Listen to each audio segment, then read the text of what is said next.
to the substantive case, which they haven't. I believe the timeline for that is coming up shortly. So, nothing has changed on our side. We still remain very optimistic about the remaining reliefs that we ask the Court of Arbitration for Sport for.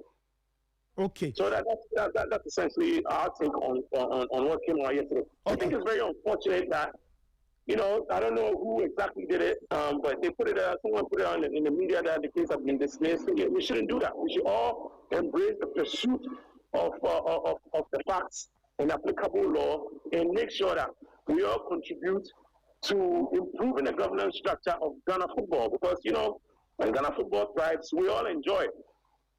Yeah. So if I want to get you right, the main case is still standing. This is all part of the procedure, and you said you had to take a strategic decision as to how to approach this first part. So am I to assume that you kind of expected this from the Court of Arbitration for Sport? Absolutely. Okay. Like I said, if you read the order, we essentially abandoned that relief because we did not argue it by formal application as required by Rule 37 of the CAS Procedure Code, and we did not submit any evidence in support thereof. So it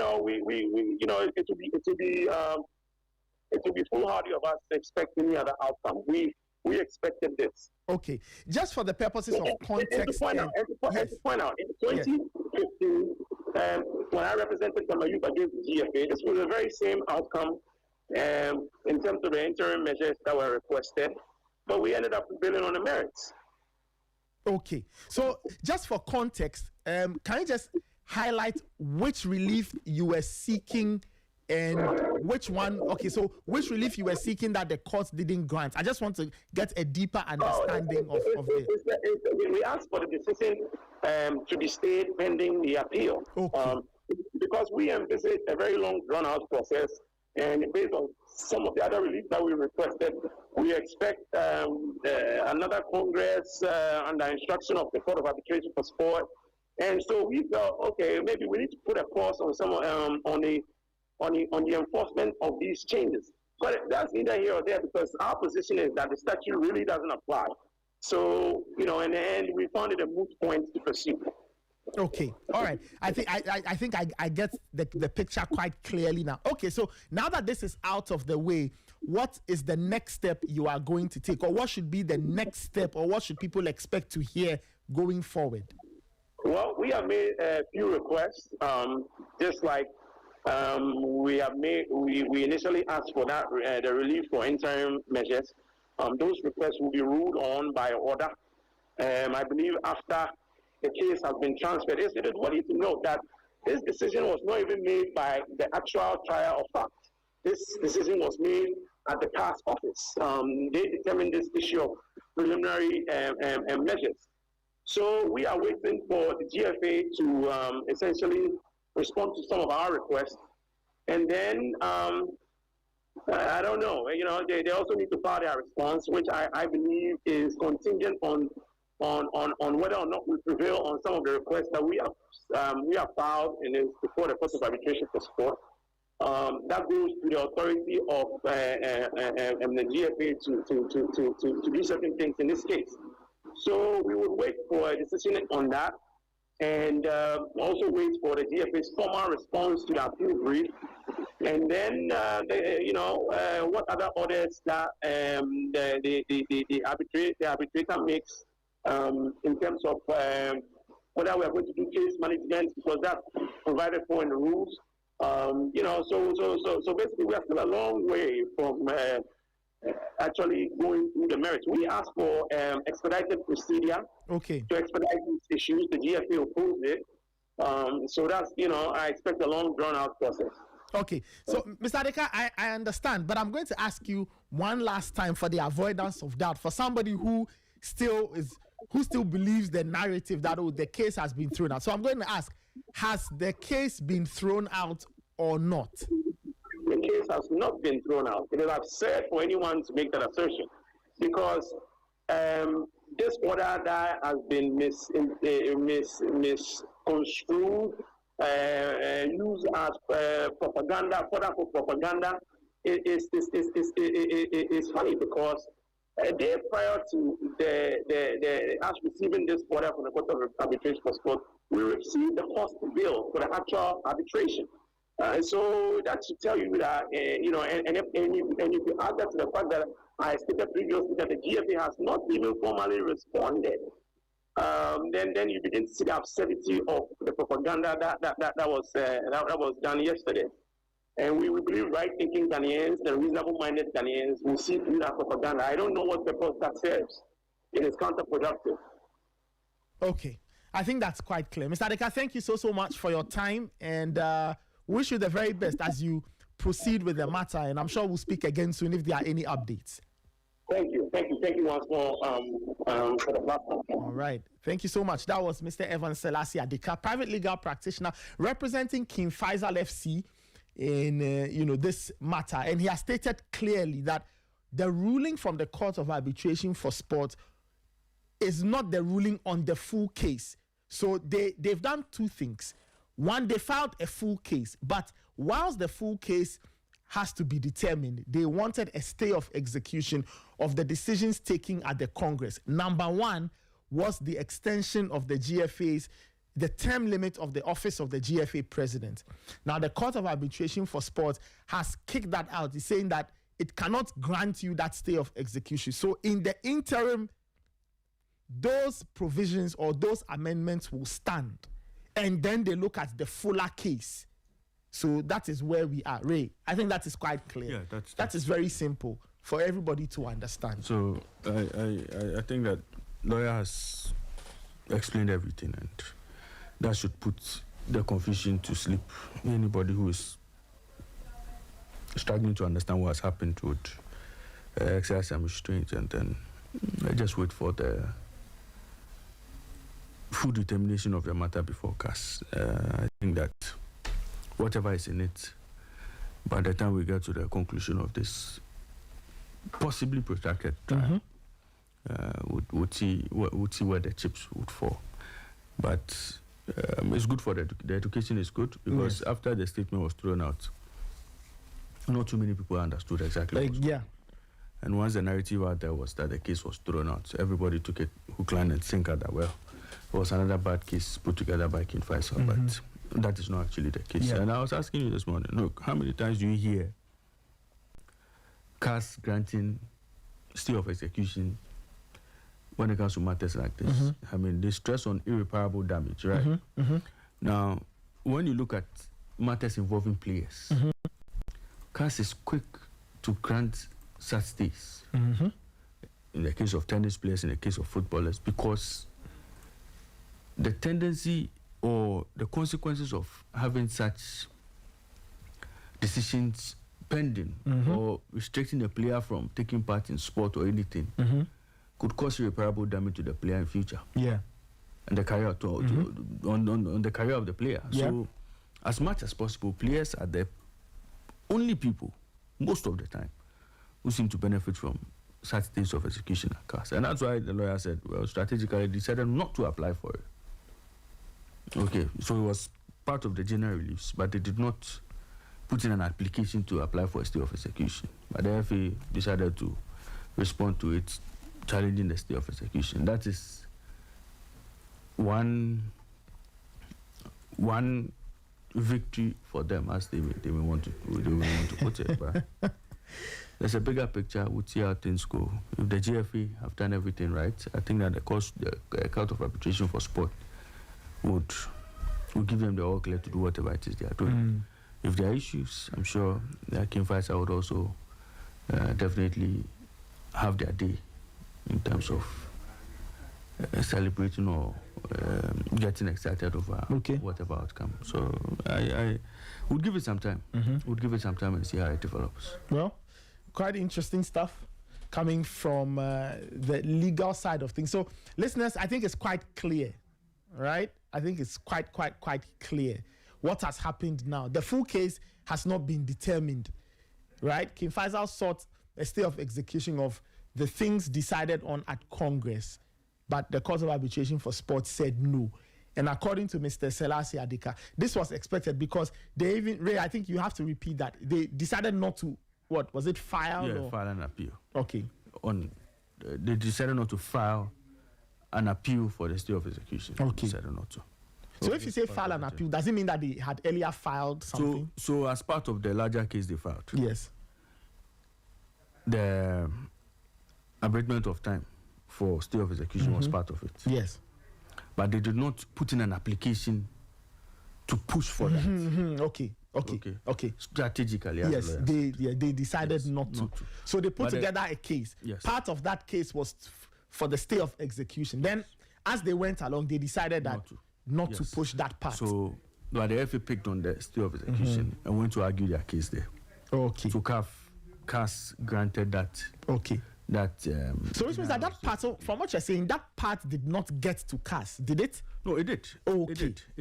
It did. And in the appellant statement, all of those things were there. Let me quickly. I think I can. Let me just get you that. Let me just read that portion for you, so you would understand where that issue came from. So the reliefs that they sought: an injunction restraining the GFA from implementing and enforcing the resolution pending the outcome of this arbitration. Then a declaration that the alleged AGM held on August 12, 2025, and the alleged resolution passed therein are null and void due to conflict of interest and several procedural breaches. Another recusing the GFA Executive Council from participating in the remedial measures. Another directing the GFA to amend the normalization statute to comply with Ghanaian law for subsequent registration with the ORC in compliance with Ghanaian law. Okay. An order carving out the current president of the GFA from any future attempts to amend the terms of office while he's still in office, and then finally costs and any other reliefs CAS deemed fit to grant. So that injunction restraining the GFA from implementing or enforcing the resolution, it was part of the reliefs. Okay. But the King Faisal and their lawyers did not apply to push that as one of their key points they wanted to challenge. Yeah. You understand? Yes. So it's almost like there's a court case. You go to court to seek an injunction preventing whoever you are in conflict with from taking certain measures. Okay. You go to court with an application for injunction as part of your general suit. Yeah. So in this case, counsel is telling us they did not go and defend that particular point. They did not advance it to even get to a point where they will go and defend. But it was the FA that decided to go and respond to that injunction. Okay. You understand? Yes, so they almost like it was a default judgment because they entered, they did not take part. So whatever it is, they believe that look, it is a matter for CAS to determine. So they've determined it, but the substantive case still pending all the financial bit will be sorted out, and all the other documents that will be filed. I think there's going to be a full-blown case that will be argued by both parties. Right. Okay, I think we are clear. Your comments are welcome. 054-257-1061, 054-257-1061.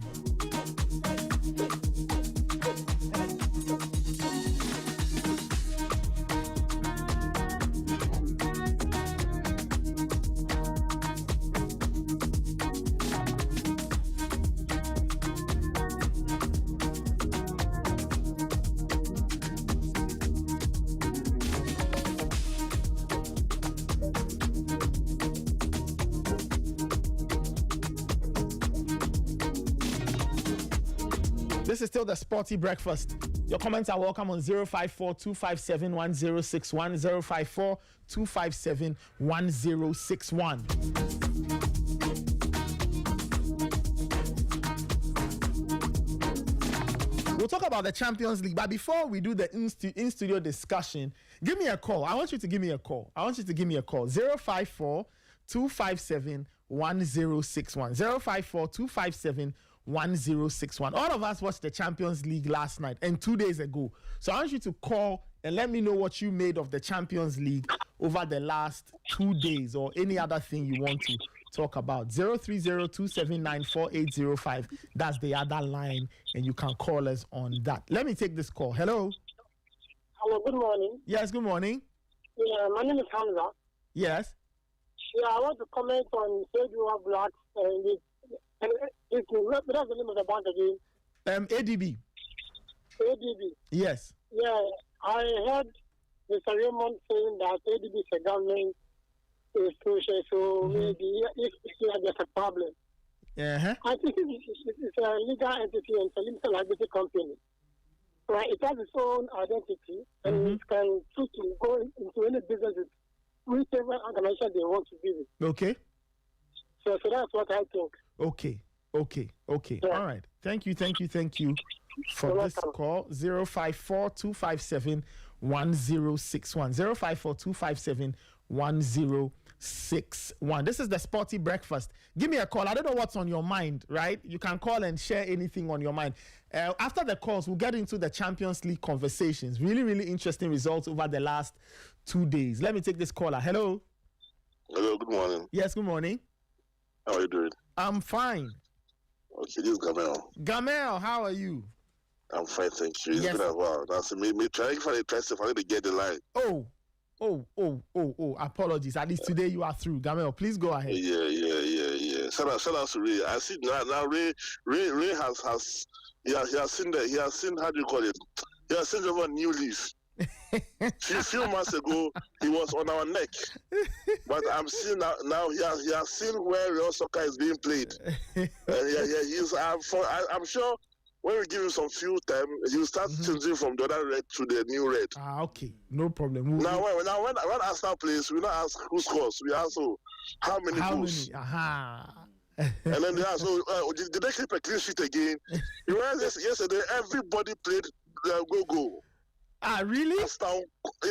Apart from the first two matches, the 7 o'clock matches. Oh, okay. Everybody played go. As our person, our clean sheet here will not trade for anything. And they said good defense wins you trophies. That's true. So we are getting there. We are getting there, inshallah. Ray, good morning, Good morning, Gamel. How you doing? Yeah, I'm doing good. I'm doing good. We are waiting for the 4 titles. Oh, don't worry. It will happen. It will happen. All right, Charlie, all the best. All right, Gamel, thank you so much for your call. 054-257-1061. 054-257-1061. Today we'll take calls. And then we do some Champions League a little later. Let me take this caller. Hello. Yeah, good morning, Nathan. Yes, good morning. This is Anubio. All right, Anubio, please go ahead. Yes. Good morning to Ray. Morning, fireman. Anubio. The weather is cool, so let's all cool down, no matter what. Today no heat. Yeah. So yesterday, Basa, when it comes to business aspect, some of us, we don't support Basa, but we use them for business. Yesterday, what they did to us, it was bad. This depleted PSG side, you couldn't play them at home. Look at the way they could have scored them more goals. They could have scored them. So what is Lamine Yamal doing? This thing I said on some other platform that Barca management, the team, the technical team should sit this Lamine Yamal boy down and talk to him. In the long run, they think the boy has talent. So no matter what he does off the pitch, it doesn't matter. But here we are. The boy was on the pitch. He wasn't able to move around Nuno Mendes like 2 times. Right. It could also be that maybe Nuno Mendes has also figured out a way to play against Lamine Yamal. So I guess whilst you criticize Lamine Yamal, you also have to give some praise to Nuno Mendes, right? Of course. This is not the first time, you know it. It's like the second time. So one player that we think now the whole world, it looks like your potential is up there. But your off-the-pitch lifestyle is creating a whole lot of buzz around you that is not helping your game in a whole. You understand? So when this boy is down, Barca is down. Anyway, 3 days today to Liverpool messed us up, and I haven't forgotten that. It looks like this week there hasn't worked well for you at all. No. You're right. It hasn't worked for me at all. And today this GFA Congress, I'm not your friend at all. So you guys, all the best. All right, Honorable, thank you so much for your call. That's an interesting one.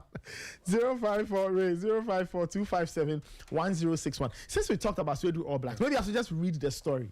Oh, yeah. Okay, this is on myjoyonline.com, right? Okay. And it says Agric Development Bank PLC and Sweden All Blacks have announced an official partnership, with the bank becoming the club's official banking and match day sponsor. The announcement, which was made at the short ceremony at the bank's head office in Accra, marks the beginning of a strategic relationship between one of Ghana's oldest football clubs and ADB. Speaking at the event, the MD, Edward Atto explained that the bank was excited about the partnership, adding that advancing football was part of the bank's agenda of building partnerships and nurturing communities. Okay, so their goal is to go beyond banking by investing in institutions that positively impact lives, and Sweden All Blacks is a perfect partner in that regard, end quote. Mr. Sapong emphasized that ADB's partnership with All Blacks was rooted in shared values of transformation, innovation, and excellence, okay? And then he goes on to say that, quote, just as the football club is committed to rebuilding its legacy, ADB is equally focused on becoming one of the top 3 banks in the country. This alignment of vision makes the partnership a natural fit, as both institutions are driven by the desire to create lasting impact within their communities, industries, and beyond, end quote. And he added that the partnership was part of efforts to complement the government support towards the Premier League, describing it as a renewed advocacy for domestic football and to strengthen sports development across the country. And he added that the bank was prepared to offer other incentives to motivate All Blacks to ensure a successful season and beyond. So that's the lowdown from ADB and their new friendship with Sweden All Blacks. Well, Nathan, whatever that means. I hold the opinion that, look, state-owned entities should not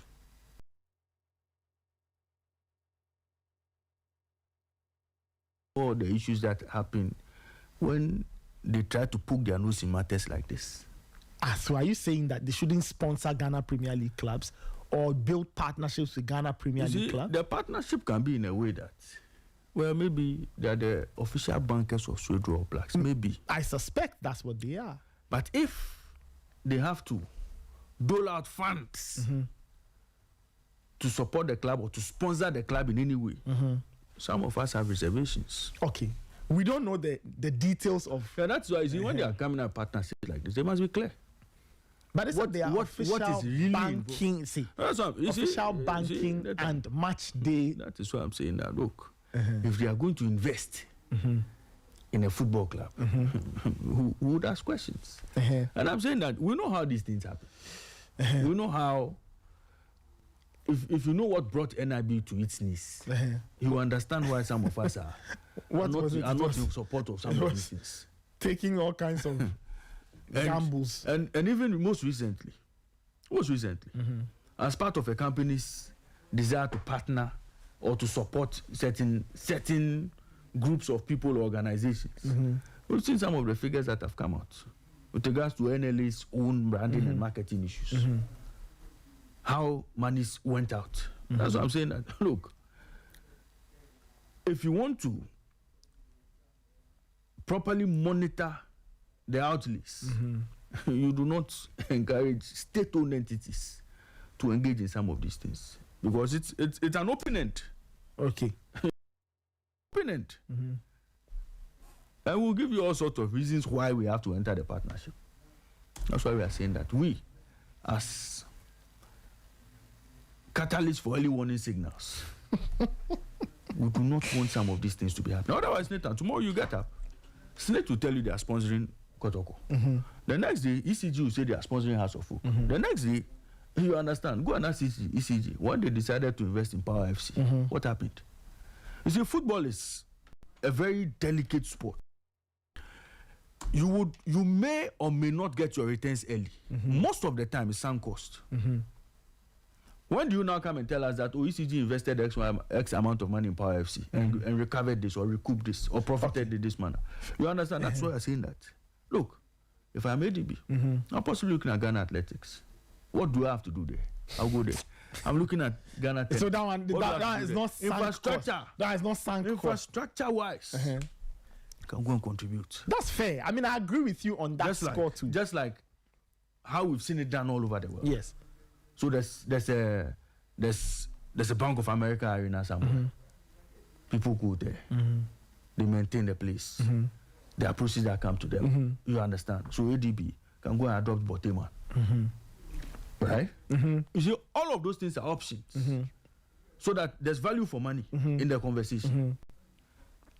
Nathan, I'm saying that. Let us protect our state-owned entity. Nathan,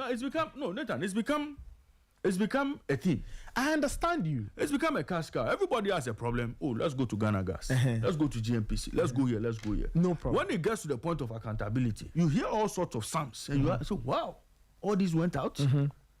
It's an open end. Of course, I understand you. And it's become an avenue for all sorts of things to happen. I get you. I agree with you on the score of protecting SOEs, right? Yes. I've been very interested in the subject of SOEs for a while now, so I completely understand you. But we don't That's what I'm saying. I don't know the extent to which this ADB deal is going. Okay, so I know for a fact that ADB is Government of Ghana plus Bank of Ghana. Yes. Bank of Ghana, which is FIT. FIT manages it for Bank of Ghana. All of those things. Nathan, we are concerned. Some of us are concerned. And I'm saying that your concerns are very legitimate. Thank you very much. I will have to keep an eye on that and see what happens. You know, this is still the Sporty Breakfast. You can give us a call 054-257-1061. You can equally send us a WhatsApp message. We are live on YouTube and we are live on X Spaces this morning. We are live on YouTube and we are live on X Spaces.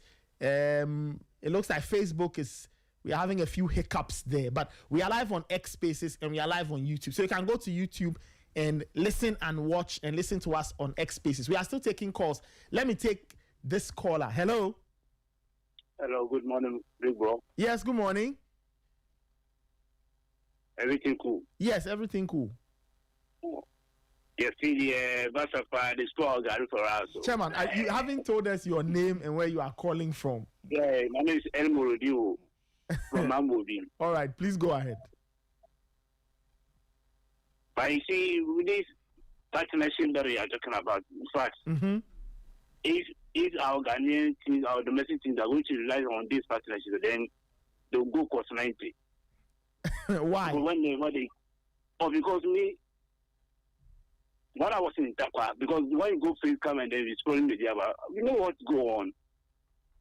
So a whole lot of, because when it comes to infrastructure, they will say no, they cannot afford it. So these are the percentages that they are going to pay a whole lot of. So whenever a company or a state entity coming to make a partnership with your club, they have to take time. You have to sit with them and then you bargain with them before you give them a chance to. But then, yesterday, in the afternoon, you do mention of you have a WhatsApp platform. So I want to be part of the platform. So will I be on this live or you have a different live that you use on WhatsApp? Okay. I think you're talking about our WhatsApp channel, but yeah, I'll give you more details as we go along. I'll just have to get some more details from my producers and I'll share with you. Okay. I hear, bro. Okay. All right. Okay. Thank you. 054-257-1061. 054-257-1061. This is the Sporty Breakfast. 030-279-4805. Let me take this caller. Hello. Hello, good morning. Yes, good morning. Nathan, good morning. This is Otto from Tema. All right, please go ahead. Nathan, my team Liverpool. Yes? Liverpool. Sorry? My team Liverpool. Yes, Liverpool. What have they done? Ancelotti should not behave like the old Tafu coach. Not Old Trafford, the old Tafu coach. So you know him. I know him. The man who said he would, whether you talk or not, he would still maintain his formation. Yeah. They should not behave like the old Tafu coach. But what has Anna Slot done? For the past 3 years, have you ever seen? No, not even 5 to almost 10 years. Have you seen Liverpool losing 2 matches on a row before? But I'm sure in the last 10 years, maybe it's happened a few times. Oh no, it has never happened. In what? In 10 years? Come on. In 10 years, I'm sure it's happened. No, before Klopp left. During Klopp's time, I'm sure it happened a number of times. No. It doesn't happen before, often, but it happened when we've already won the league. Uh-huh. But I'm talking about the beginning of the season, the start of the season. How? He is behaving like that Amorim man. Oh, it's sad. But you do know that Liverpool do have new players. He's trying to integrate new players into the team and stuff like that, right? Nathan. But that's also factual that there are new players trying to integrate and all of that. Nathan.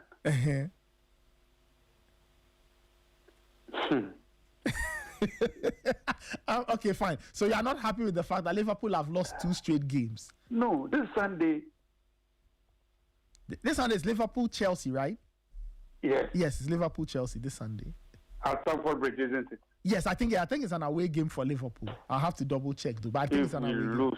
We don't have, we are not like the old Tafu management too. If you lose, what will happen? Nothing will happen. Nothing will happen. Nothing will go. Nothing will happen to Slot. He'll be fine. Later. Thank you. All right, thank you so much for the call. Oh man, this is interesting. Now Anna Slot is being pressured. Oh man. Anyway, Chelsea Liverpool. Chelsea at home, right? Chelsea at home. 054-257-1061. Let me take this caller. Hello. Hello. Yes. Good afternoon. Sorry?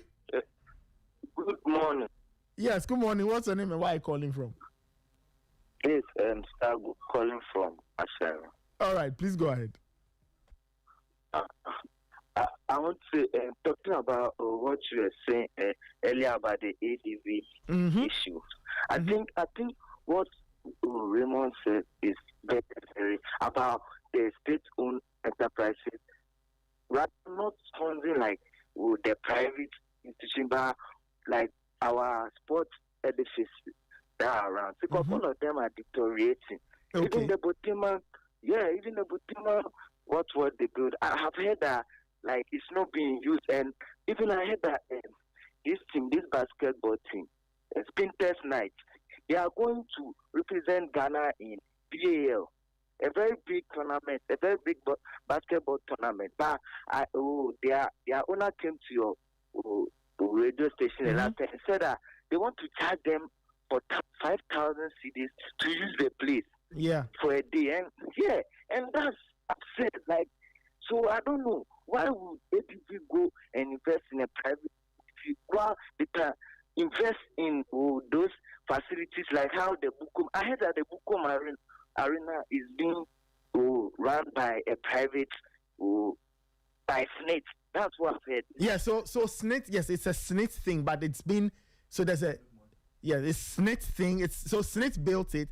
And then it's been run by a private company so that they can use it to generate some money. You understand? No wonder that. Okay, so it's actually been run by SNIT through. So they've given that part of the job to a private company to run, but it's SNIT running it through that private entity so that they can make some money. Yes.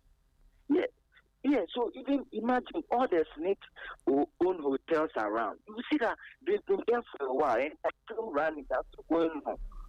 Look at our stadium at Isipon. So we can't have any own enterprises or something to go and rather refurbish the place so that it can be used for. It's very sad. Ghana, I don't know what's going on. And I'm going to sponsor a private owned club for.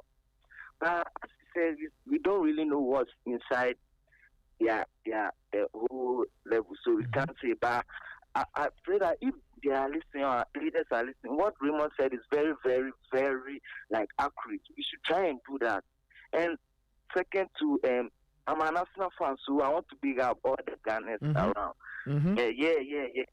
There's one thing we'll keep on saying, that defense wins titles. We don't care what others say. We know that our defense is going to win us titles this season. So yes, we'll keep on good works, and we will continue listening to you.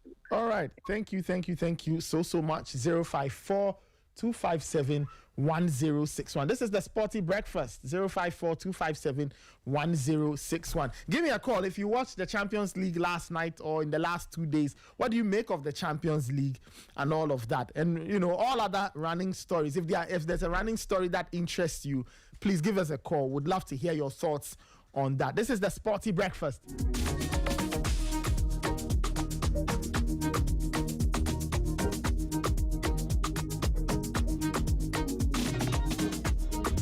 This morning we are live on X Spaces and we are live on YouTube, so you can catch us on those two platforms, on X Spaces and on YouTube. There are a few glitches and hiccups with the Facebook stream, so you can catch us on YouTube and on X Spaces. Let me take this caller. Hello.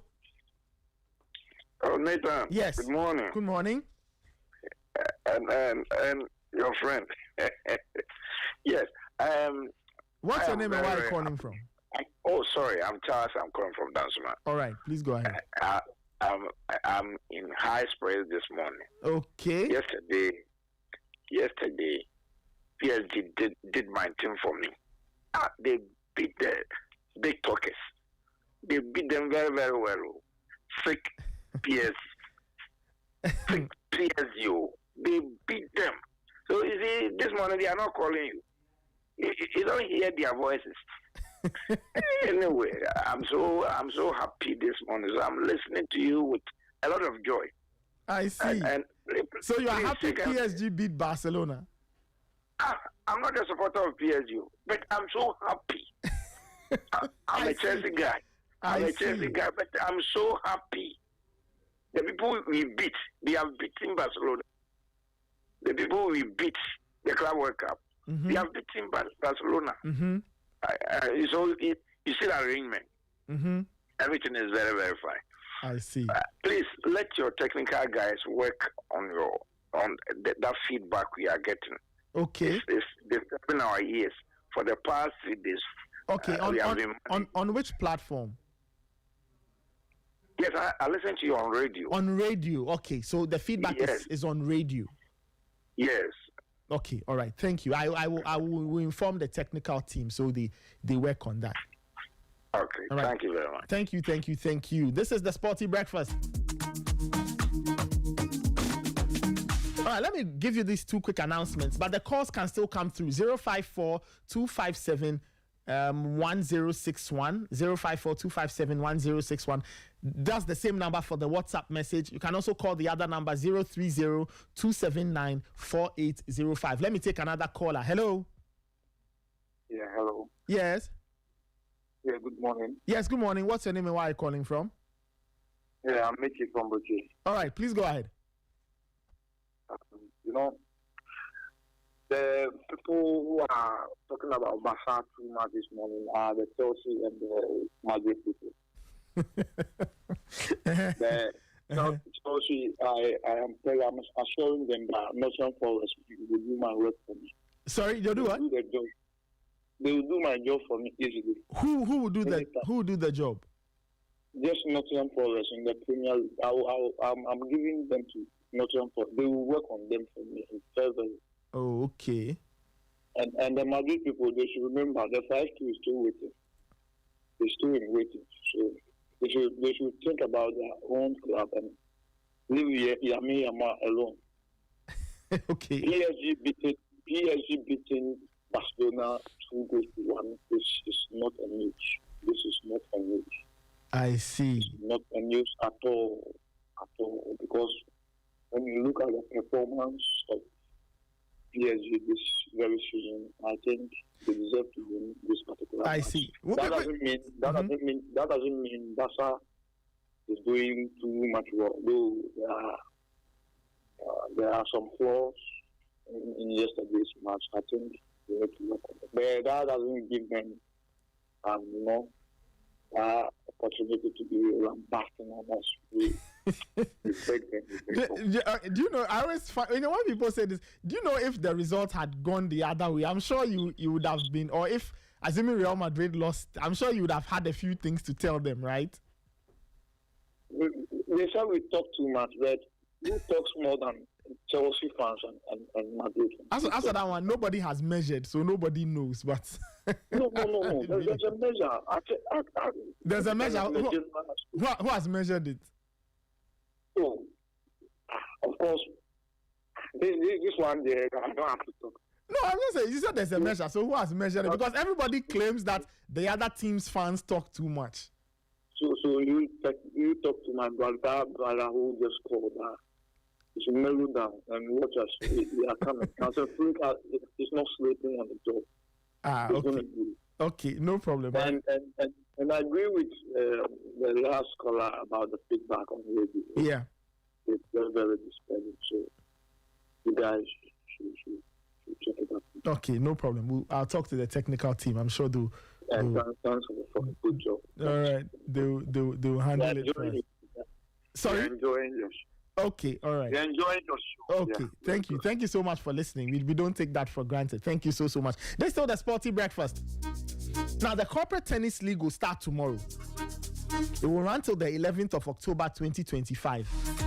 So you can visit Corp Tennis GH to find out, corptennisgh.com, to find out more. corptennisgh.com to find out more. Or you can call 055 555 5700. Follow them on at Corp Tennis GH on Facebook, Instagram, and on X.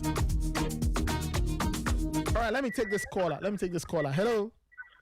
Hello, Nathan. Good morning. This is for calling from Bawu. Okay, all right. You are on the move. So, Nathan. Yes. It's not a big deal for Barcelona to lose against PSG, isn't it?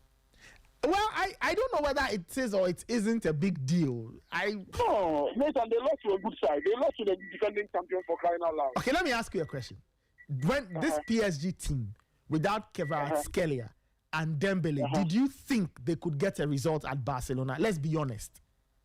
Yes, which I agree. But Nathan, football has its own dynamics that we can't even predict sometimes. Yeah, so you predict with the facts before you, and the facts before all of us before kickoff was that Barcelona looked like the team that could get the result. Yes, but at the end of the day, they still lost against the defending champions. It doesn't change that fact, isn't it? It also doesn't change that. That is true. So if that is not a big deal, and Barcelona fans think like it's normal. So what was the big deal when Chelsea lost against Bayern Munich? You see, these people, like, they make all they say is, oh, Chelsea fans, more Casado. But you state facts, and then when you try to also say the facts, they go like, Chelsea fans talk too much, Chelsea fans talk too much. No, we also lost to a good side. And even comparatively, Bayern Munich has a better pedigree as compared to PSG. You understand? And PSG are just our whipping boys. You see, PSG, we taught them a lesson, just a small lesson. Like some small lesson, they like take a lesson go. You see, we taught the whole world how to beat PSG. Olympic Marseille got a clue. And the Flick called Enzo Maresca. He told him, shall I do ABC? And voila, you will ask these people. But they just bottled it, and Nathan, that is the reason why Blue has always been the color. Shall I just make nobody underrate us? We know how to do it. Remo is the best, and we know how to do it. I see. Shall I have a nice day, Nathan? All right, take care then. 054-257-1061. So I was talking about the Corporate Tennis League, right? So yeah, if you want if you are interested, 055-555-5700. The sponsors: MTN, Kivo Old Mutual, Holland Insurance, Bedrifting Consulting, supported by Equity Health Insurance, Recent Code, Decem Juices, Suva Transport and Logistics, V Tickets, and Fine Natural Mineral Water. Let me take this caller. Hello. Good morning, Nathan. Yes, good morning. How are you doing? I'm fine. How are you? I'm not fine this morning. What is the matter? Nathan, I know we are talking football this morning. Yes. We are talking sports. But there's something happening in this country that, you have to wake up and see something about it. Why? What's going on? Nathan, anytime it swings, this country is Charlie. Everywhere is flood. Mm-hmm. So hardly there's no. What are they doing about it? This is serious. Anytime it rains, hey, Charlie, yesterday, your small die. Why? What was happening? Charlie, Yanka, this morning at the house, I look moto. It's very, very serious. Very, very serious. Anytime it rains, like this thing has been happening ever since Ghana has come to existence, and the leaders are not even doing anything about it.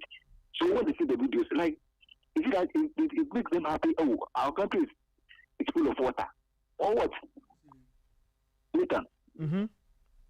It could be me today. Tomorrow it could be you.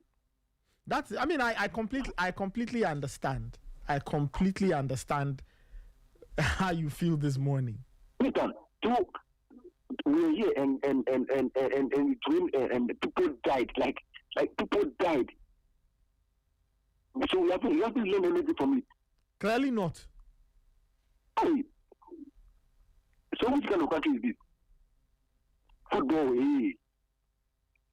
Fix the road, hey. Water. Actually, no any better drainage system in the country.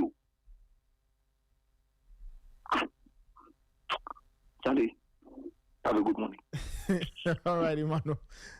Quite interesting. MTN is offering you free after one extra. If you liked free after one, you like free after one extra. You talk for 1 whole hour. You pay for the first minute of every 10 minutes you talk, which means you for every 10 minutes you talk within the hour, you pay for only the first minute. You also get to enjoy 100 MB of data for free after your first call on Saturday. So just dial *550# on MTN, follow the prompts, and you are through. Let me take another caller. Hello. Hey, Nathan. Good morning. Yes, good morning. Junior from Oslo. All right, please go ahead. So the Manchester United fans, Chelsea fans, and Madrid fans, why are they happy that Barca lost?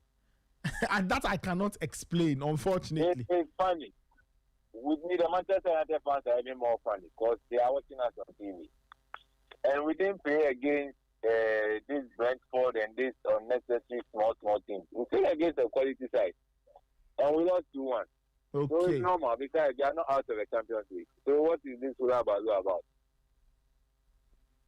We didn't fall out. We didn't do anything out of the ordinary. It was just a match that we lost. But we'll still bounce back. And those white ladies, those Madrid fans, they shouldn't forget that Atletico scored them 5.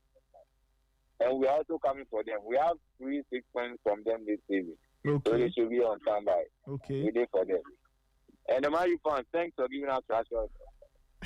He's delivering as usual.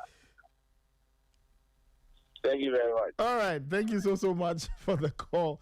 12 minutes after 8. Let's take a few more calls and then we can zoom into the Champions League chit-chat and all of that. 054 257 1061 054 257 1061. This is the Sporty Breakfast. You can also send us a WhatsApp message. And we'll gladly go through all your messages that have come through. 054 257 1061. That is the WhatsApp number. It's also our call number. You can call the other number 030-279-4805. 030-279-4805. Let's not forget that later this morning there's Inside French Football. I'll be in the hot seat with my co-host John Boafo running the rule over some great French football. We'll talk some European competition as well. Some of the French teams had very interesting results in the Champions League. We'll talk about them. Talk about some French players who distinguished themselves. We preview some Europa League. And, of course, we go back to last weekend to talk about another journée of the Ligue 1 campaign. Let me take this caller. Is this caller on the line? Hello? Hello? Okay, all right. I think we lost that particular call. 054-257-1061. We'll take 2 more calls, and then we proceed. I'm told we are set to speak with the people of Swedru All Blacks. We'll see if we can get a further understanding of their friendship with ADB. All right, 054-257-1061. This is the Sporty Breakfast. You can equally send us a WhatsApp message. What did you make of the Champions League games from last night? Were you happy with the result? Were you not happy? What upset you? What did not upset you? Let me go through. Let me go to the line and take this caller. Hello. Hi, Nathan. Good morning. Yes, good morning. What's your name and where are you calling from? My name is Charles. I'm coming from Ashton. All right, please go ahead. Yes, so I enjoyed last night's games, especially the Barcelona v PSG game. It was a good game from both teams. I think Barcelona played quite well in the first half, but for the second half was too much. For the PSG came back with a lot of heat. They were all over the pitch everywhere. There's this thing about Barcelona. I've been saying it for the longest time. They play very well. They create a lot of chances. They score a lot of goals, but they're also very vulnerable from the middle to the back. In fact, they leave a lot of spaces behind for interest. I always say this: if you have an attack that is very composed, they can score a lot of goals against Barcelona, right? So, I think I don't get why my club, Real Madrid, will struggle against Barcelona, because the spaces are always there to exploit. They always leave spaces behind for you to exploit. Going forward, they're very good, they're fantastic, they create a lot of chances, they score a lot of goals.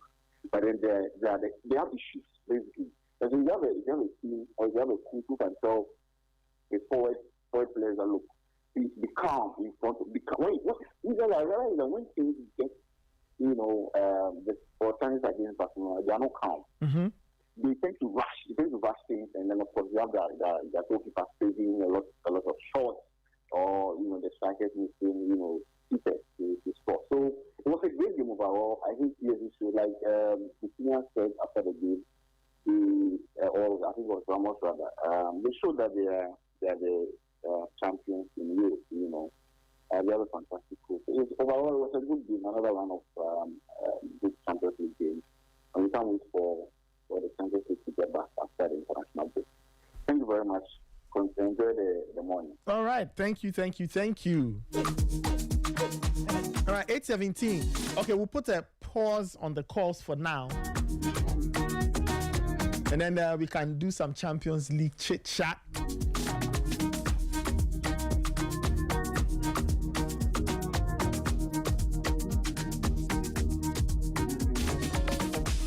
But you can equally send us a WhatsApp message, 054-257-1061, 054-257-1061. You can send us a WhatsApp message, and we'll get to go through all your messages. Are we getting to All Blacks?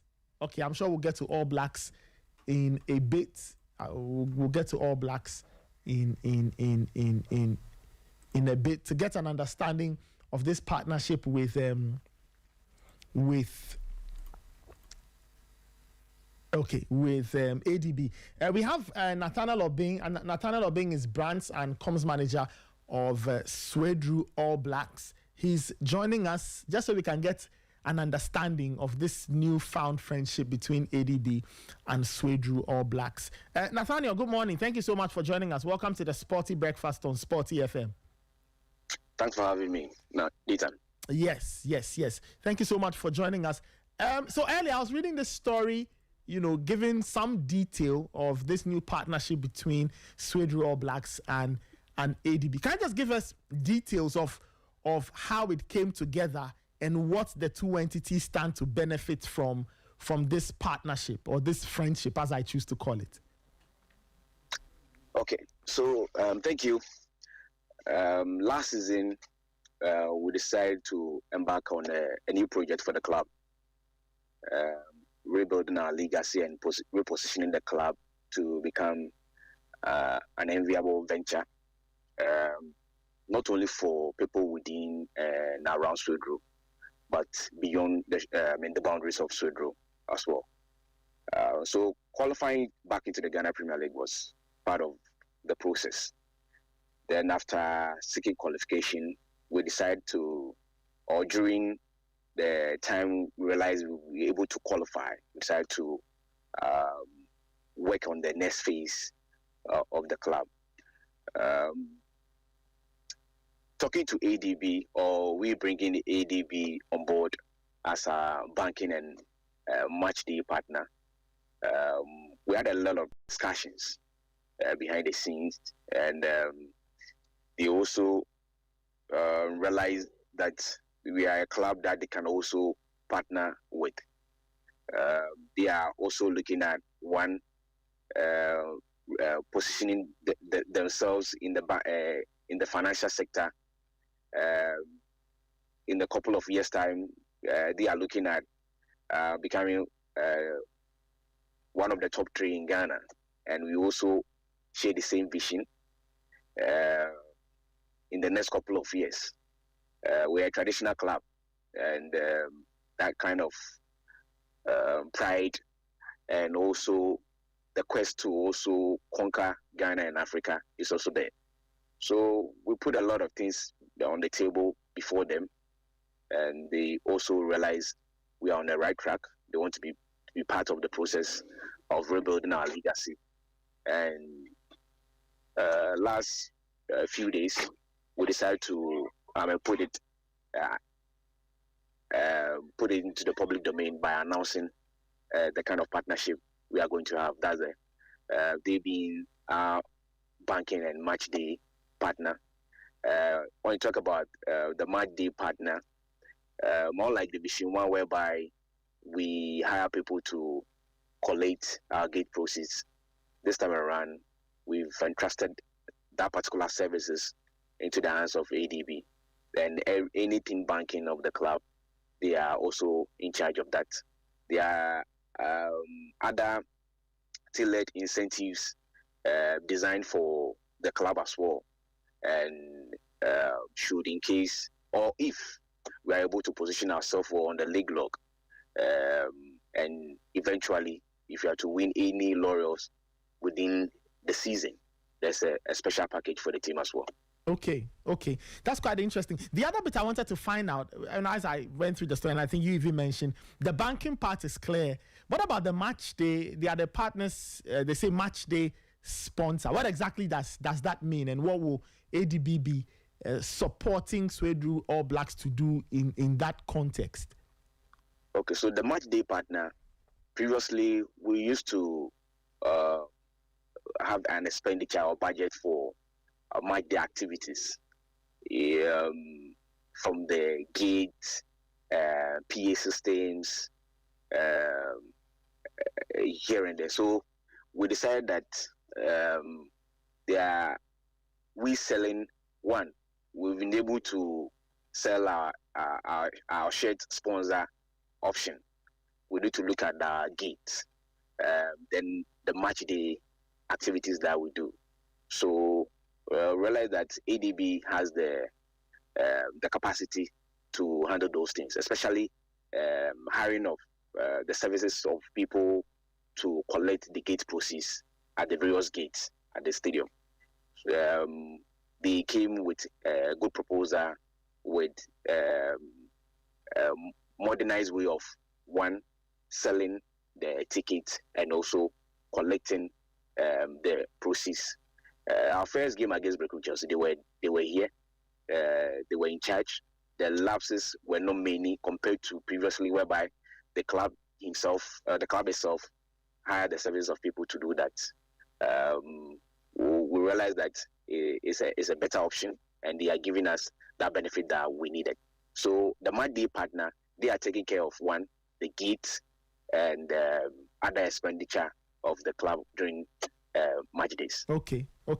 I mean, sounds like an interesting thing. It's a refreshing thing to hear, right? And for me, what makes me happy is that ADB is largely, it belongs to Ghana, and then you have Swedru All Blacks also playing in the Ghana Premier League. So, Nathaniel, we wish Swedru All Blacks the very, very best. Congrats on getting ADB to come on board. Should we expect a lot more of these as we go forward, or That's too early to say. There are some in the oven. Okay. We'll be unveiling them in the coming days. I see. Wonderful. Congrats once again on getting this partnership with ADB, and wish All Blacks the very best on the pitch. It's been a very interesting start. I think All Blacks are yet to win a game. Correct me if I'm wrong. No, we've won the game. Yes. We've won the game, against Brekum Chelsea. Yes, at home. But the away trips haven't worked. Yes. So, the venues we've been playing our away matches. It's not an easy venues. Yes. But we are trying. We are a traditional club, so we need to pull our weight. Yes. We need to pull a lot of things to come to that level whereby we'll be invisible everywhere. All right, we'll see how it goes. But thank you once again for speaking with us, and all the best ahead of the weekend. Thank you very much. All right, that was Nathaniel Obing. Nathaniel Obing is brands and communications manager for Swedru All Blacks. Throwing more light on their new partnership with ADB. Ray, so yeah, you guessed a part of it correctly. Yeah. That ADB will be taking charge of some of the banking things they will be doing. Oh. So I guess we should be seeing a lot of Swedru All Blacks business with ADB. And then they said they will be in charge of some of the match day things. They'll take up some of the costs on match day, but they'll be almost like where, if you buy a ticket, all of those things, though, they are the ones who be in charge of safeguarding the money and keeping the books together. Fantastic. So that's good. That's good. We wait to see, how things go. 8:26. All right, let's talk about the UEFA Champions League. Last night was a very interesting night. I'm sure you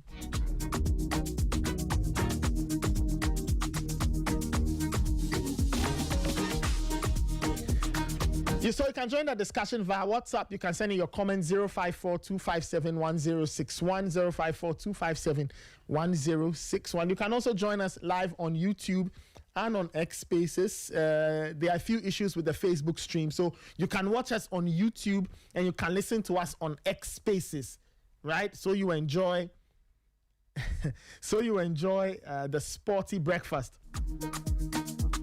The production team is still in place. Ray, have you seen Ayamga's sports jacket? Quiet! Hey! NFL straight.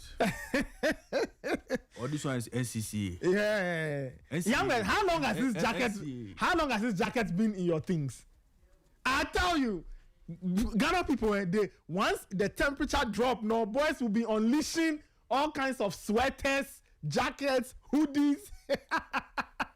Yes. But I like it. So it's a very nice jacket. It's a very nice jacket. It was a lovely jacket. I like it. Ray, I'll buy you one. Thank you. I love it. I need it to go into the cold. You're going into the cold. You need it. It's getting to the end of the year too. But why are you not going when there's sunshine? Oh, my brother, I haven't had enough. Of sunshine? You don't like more sunshine? Oh, my brother, no. Coffee, no. You see, you have to enter a fridge small. When you come out, your skin will thank you.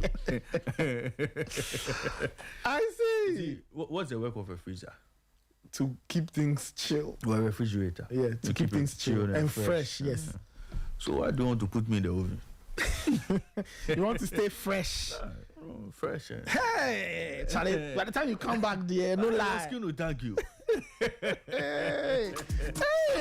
Ask him water. I should ask him water. Can you testify to that?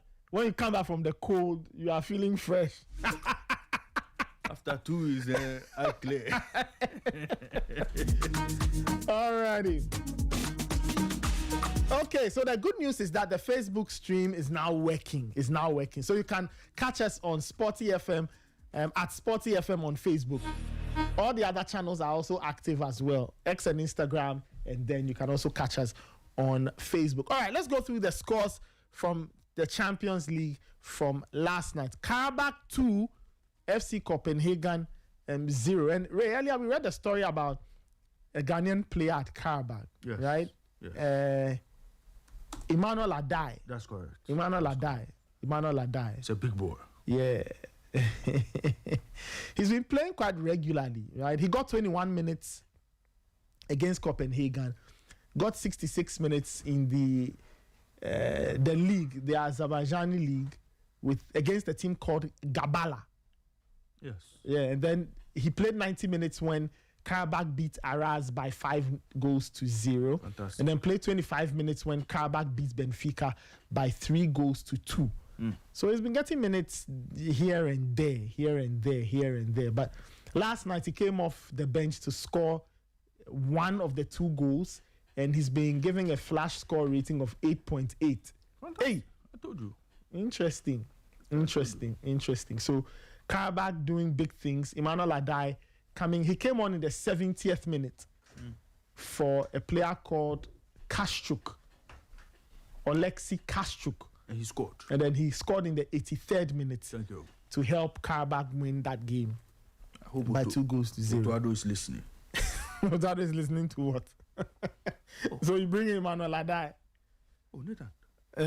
If I have a player playing in the UEFA Champions League, yeah? And I have a player playing somewhere in Belgium. For RAAL La Louvière. Thank you very much. If that player is contributing in the Champions League, scoring goals, his team winning back-to-back games in the Champions League, with that player featuring, later, I'm not looking beyond that boy. Okay. Adai came on, in the first game they played against Benfica. Yes, Benfica, yeah. Adai came on in the 66th minute. Okay? Yes. To play. Yes. And he contributed massively to that win. Okay? So, you see, these are the players. These are the players we should be looking at. The level of competition they play in. The gentleman plays in Azerbaijan. No. You have all sorts of players in the Black Stars these days. Some playing the Saudi Pro League.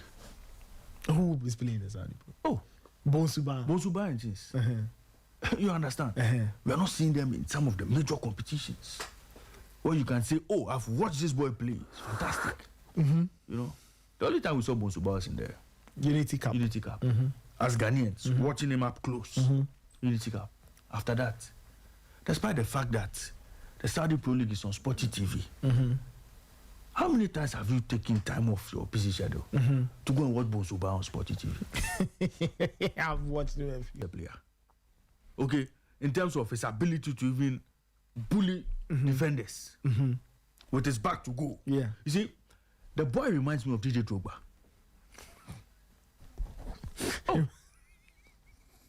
He reminds me of DJ Drogba. Okay. Nathan, have you seen Adai before?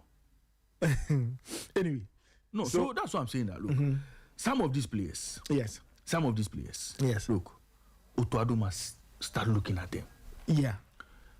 Look at them. No our problem. Next 2 games, CR throw Adai in. We're in this country. We're playing qualifiers. We heard of a certain boy playing for Enyimba. Have you forgotten? Jotex from Thank you. We want to bring Jotex in. What didn't Jotex do for us? Okay.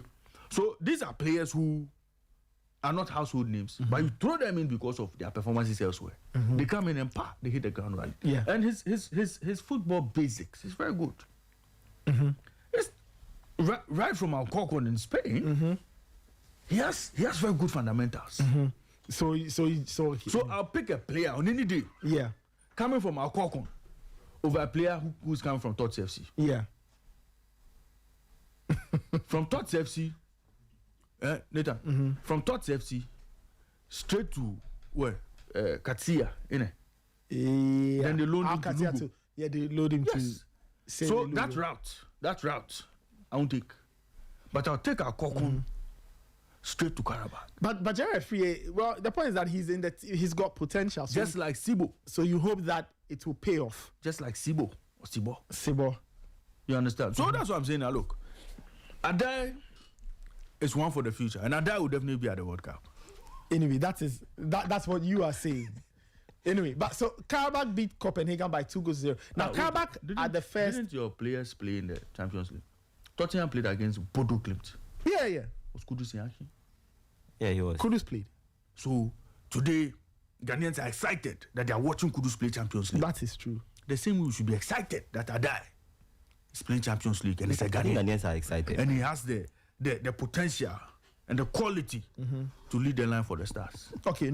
Your striker, Bilbao, He's also in the Champions League, right? Yes. Yes. We are here to see him. Iñaki Williams. We are here to see him blossom. Yeah. Right. Bilbao are struggling. They haven't won a game in the Champions League. But the Karabakh boy has said the ground running. So no problem. I mean, look, if you're a Ghanaian player and you are out there, the selectors need to give you a fair chance. They need to look at you and make a determination. So I'm expecting a die in the next call-up. That would be a bit too sudden. Nathan, these are the things you people do. These are the things you do. What is sudden? Were you not? You are good enough to be playing at Champions League level. When they did not say the same thing about Kwesi Sibo, that was too early. And then when take your time. After you saw him play, you agreed that. So now I've changed, I've deviated, I've moved from that principle. Okay, so you think catch them early. So you think Emmanuel look, this boy, before you know, he's naturalized for Kazakhstan. Oh, Kazakhstan. Kazakhstan. Oh, I know it's Azerbaijan. Yes. You naturalized for Azerbaijan. I'm able to answer that, and it's really better than them. Then you can consider him. But I think he deserves a fair looking. Well, whether he can get in that one, I doubt currently. Well, we'll have to wait and see. We don't know how many games the national team selectors have seen of Emmanuel Adai for them to make a decision. So we leave that to them. So Karabakh got themselves a 2-0 win. That's the first of the 2 4 p.m. games. The second 4 p.m. game was Saint-Gilloise taking on Newcastle. And Newcastle won that game by 4 goals to 0. 4 goals to 0. Anthony Gordon, did he score it? Yeah, he scored 2. Scored 2 penalties, I believe, yes. 2 penalties there. So Voltemada scored, Gordon scored twice, and Harvey Barnes. Young, I don't know if you have any comments on that. I think it was a very professional performance from Newcastle. I expected them to win, but not by 4 goals to 0, because obviously they do not have the pedigree in Europe. And the last time that they were there, they didn't really perform that well in Europe. So looking at the opposition they were playing against as well, they are flying high. USG are flying high in the Belgian league. They are top of the table. They literally walk over all the other big teams. Anderlecht, Genk, they beat all of them. So I was expecting them to give Newcastle probably a tougher test at home as well. But the quality shown, you realize for players that play in the Premier League and are playing at the top level, the moment they went against the Belgian champions, they showed that quality as well. So, but I still think that the 4-0 scoreline was a surprise for me, because I expected a close game than a game that Newcastle dominated in the first half, and then were very clinical as well. They took their chances well, and then they won. And kudos to them. I really hope they build on that and are able to at least reach the knockout stages of the competition. Well, we'll have to wait and see what happens. What happens? But a good result for Newcastle on the day. They won by 4 goals to 0 on the road against Union Saint-Gilloise in the Champions League yesterday. Moving on to other results. Arsenal 2, Olympiacos 0. That was played at the Emirates. Arsenal winning by 2 goals to 0. Gabi Martinelli scoring a very interesting goal. So it was a counter-attack. Gyökeres took the shot, ball cannoned off the bar, and Martinelli was there to finish. And then late in the game, Bukayo Saka set up by Martin Odegaard. Odegaard, I think, came off the... I'm trying to check. But he got a lot of praise, though, from his manager, Mikel Arteta. Odegaard got a lot of praise from Mikel Arteta. And Arsenal, 2 wins for them on 6 points. Good way to start the Champions League for Arsenal. Very, very good way. Very, very good way. They needed that momentum, especially after their Premier League struggles a bit, and then how they struggled in their last Premier League game before coming back to win against Newcastle with that last minute goal. So in the Champions League, I think I saw a stat that said they were 3rd favourites to win the Champions League this season. I don't know much about that, and whether they will have the character to stand up and be counted when the going gets tough in the latter stages. But I think they will walk through the group phase of the Champions League. The quality that they have and the bench that they have as well.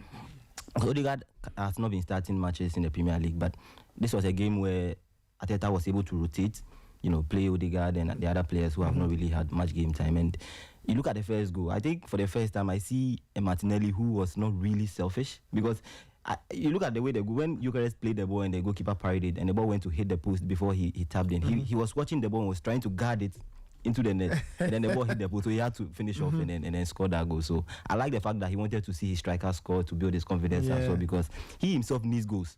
They've criticized him a lot this season about how he's wasteful and decision making and all that. But I think it's a good win for us now. It boosts their morale going into the weekend, a big game against Liverpool as well. So it's good for them to pick up points and wrap up qualification early. Okay. So that you're able to rest your main players, and then when the going gets tough, you're able to, rotate and then play your best. Well, in terms, I think Liverpool go to Chelsea rather. Chelsea, sorry, I said Liverpool. Chelsea. Yeah. Ray, I don't know if you have any comments. I think that Arsenal did the needful. Okay. They came up against a very difficult side, a very well-coached side. Olympiacos are coached by one of the top brains in Spanish football. Jose Mendilibar. Very, very credible coach. You look at his body of work, clearly. He's been at some of the top teams, achieved quite a bit. He may not be that household name, but a very good coach. You look at that team they have, very decent players in their fold. You talk about El Kabi. You know El Kabi, Nathan. The Moroccan forward who will be seen at the AFCON dominating. Last season it was fantastic for them. I think in the last 2 seasons, this is third season, last 2 seasons, he's been a major contributor in terms of goals for them. Ayub El Kabi, fantastic player in there. You also look at the likes of Chiquinho. And Daniel Podence. Podence, who played for Wolves at a point in time. So, a very credible team with lots of experience. And so, Arsenal had to manage that game very well. Otherwise, they were going to be shocked. And I think that they did what was important on the day. Score 2 crucial goals and make sure they kept a clean sheet. I think that Arteta is gradually getting his boys to build some sort of confidence mentally. Mental toughness, build a lot of confidence going into games. And you look at Arsenal, since losing to Liverpool, you can see clearly that the coach has brought everything back to scratch. They beat Nottingham, drew against Man City. It was a hard-fought draw. Beat Port Vale, obviously, not your big match. Against Newcastle. That was a huge test. Came from behind, got that crucial late goal. Yeah. And they've done a very decent job against Olympiacos in the game we just watched. So, gradually, you can see Arsenal getting on form at the right time and trying to start a run that could make them unplayable or get them into a position where to be that team that will be difficult to beat. So, good job done by Mikel Arteta so far, and I think that he's beginning to show the whole world what we've missed from him all these years. Arsenal are a very dangerous team, and looking at where they got to in the Champions League last season, and how they unfortunately exited the competition thanks to the brilliance of a certain Champions League winner, Paris Saint-Germain. I think that this season they want to give it another push. And this season, I think Arsenal look like one of those teams with a fear factor to scare everyone and get into the finals. As to whether they'll win it, time will tell. But they look like one of the teams to beat in this year's Champions League because of the kind of job they did against Olympiacos yesterday. Okay. Olympiacos are no pushovers. There are no pushovers at all. And for Arsenal to have cut them to size the way they did, Nathan, it was not, when you look at the scoreline, I mean, you think, well,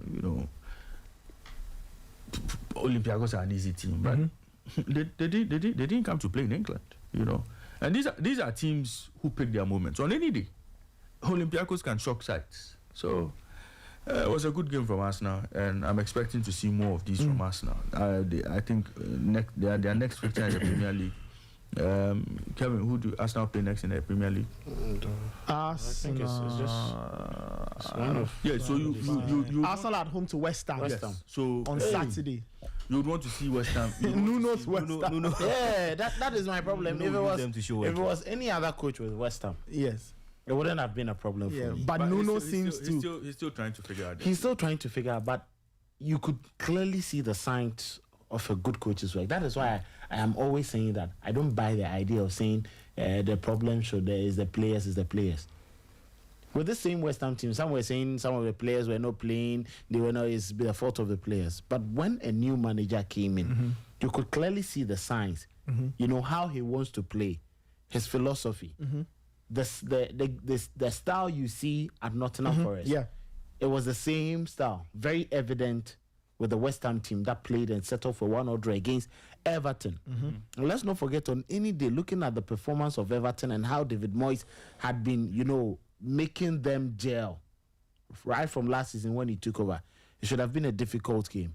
But trust you me, it's going to be a good game to watch, and we would wait to see. But just like I say, I think Arsenal would probably ride the challenge if he was able to get past, Newcastle United, get past Olympiacos, even tougher fights in other games. I think they should be able to win that particular game. If you want to win the Premier League, if you want to make a statement, these are the games you shouldn't lose points. And that was why last weekend I was very glad Arteta won that game, because Newcastle had been a thorn in his Newcastle flesh. had been giving Arsenal problems. Yes. So when they scored one, and for Arsenal to come back and then win, in the dying embers of the game, clearly makes a statement. And gradually he's having, most of his injured players to back one at a time. Yesterday, Bukayo Saka off the bench managed to score. Martin Odegaard still pulling the string. So it clearly gives you an indication he has, all his players. And Victor Gyökeres is now understanding how to play in the Premier League. You cannot be a soft wool and expect to survive in the Premier League. In the Premier League, you need to fight. Ask Erling Haaland. Ask Diego Costa how he managed to fight. The likes of Ishak. You don't play it simple, smooth, and you expect you need to toughen up. That's true. And then hopefully it works to perfection. Let me stay with you, Kelvin. Yeah. Martin Odegaard. Last night, and Mikel Arteta spoke about Odegaard's leadership, and he was really happy with what he saw from Odegaard yesterday. What did you make of Odegaard's performance? And is this what we should? Should we expect more of this? Does the responsibility lie on Arteta to allow Odegaard to play the way we all believe he can play, or it is the player who has to now take responsibility, break free of the shackles, and go and do what we think he can do? Well, I think the player himself has decided to, break off a little bit more, because the criticism that came at him last season, if you listen to coaches or, tactical analysts, they tell you that the way Mikel Arteta wants to play is the same way Martin Odegaard is playing, but he can be more expressive. If you look at him in the Norwegian national team, he's just free. He's fluid. You watch his time at Sociedad, he was just fluid. He allows himself to flow with the game. But at Arsenal, there is a limitation. It's either you go to the right-hand side, find Bukayo Saka, or you contain play. It's the reason why he always had that synergy with Thomas Partey. Now, what is happening now is he seems to have that edge that if I don't do more, if I don't push forward, as a CAM, a lot of criticism came at him. He's not scoring more. His assists have dropped. And he realizes that as a captain of the team, if you are not willing to take risk at certain moments in the game, what would your other players do? And now Arsenal have a target man, which was missing from 2-3 seasons ago. Now, Arsenal have a target man in Gyökeres. So now, what Odegaard seems to be doing is, every time I have the ball, my first option is not Bukayo Saka, it's not Gabriel Martinelli, it's not Leandro Trossard. It should be Victor Gyökeres, unless there is a tight space. So now, it's allowed him to play, how he wants. He's an artist on the field. So now he just looks at the forward line and he knows that, I am not limited to just my flanks. Now I have an option. So it's making things easier for him. And the reason why he's doing this, with regards to leadership, we've seen it time and time again. He actually orchestrates Arsenal press. Whether it should be a medium press, it should be a high press, he coordinates that midfield. Normally directs what others should do on the pitch. And it clearly gives you an indication of reason why Arteta skipped a number of people and then gave the captaincy to Martin Odegaard, because of how intelligent he is on the pitch. Some coaches will tell you, as a Wenger, it's not because I want Patrick Vieira to be my captain, that's why I've given him the captain. See, he scans the entire pitch and knows how to correct each and every other person.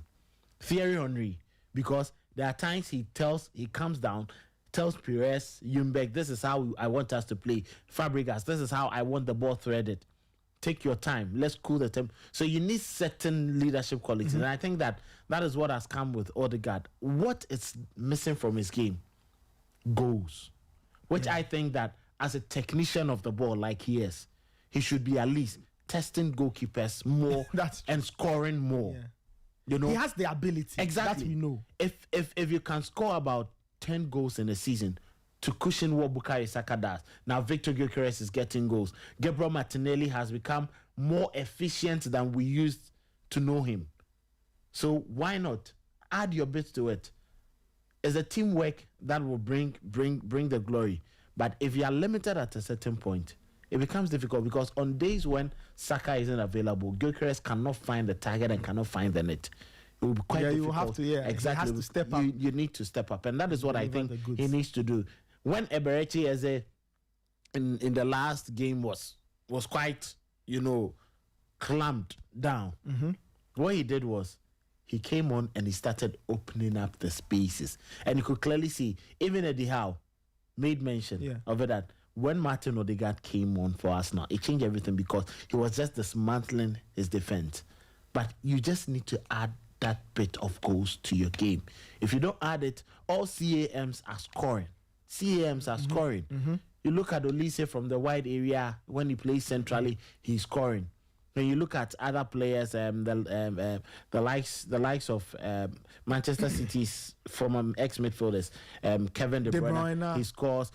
Frank Lampard gets into positions. Even Enzo Fernandez scores more goals in the season than what Martin Odegaard gives Arsenal, which I think that it should be more, because if you look at the profiling, Odegaard should be, the one to be scoring more. So I think that is the only bit about his game that is missing, and he needs to get better. And luckily for us now, now they switch in between the laterals.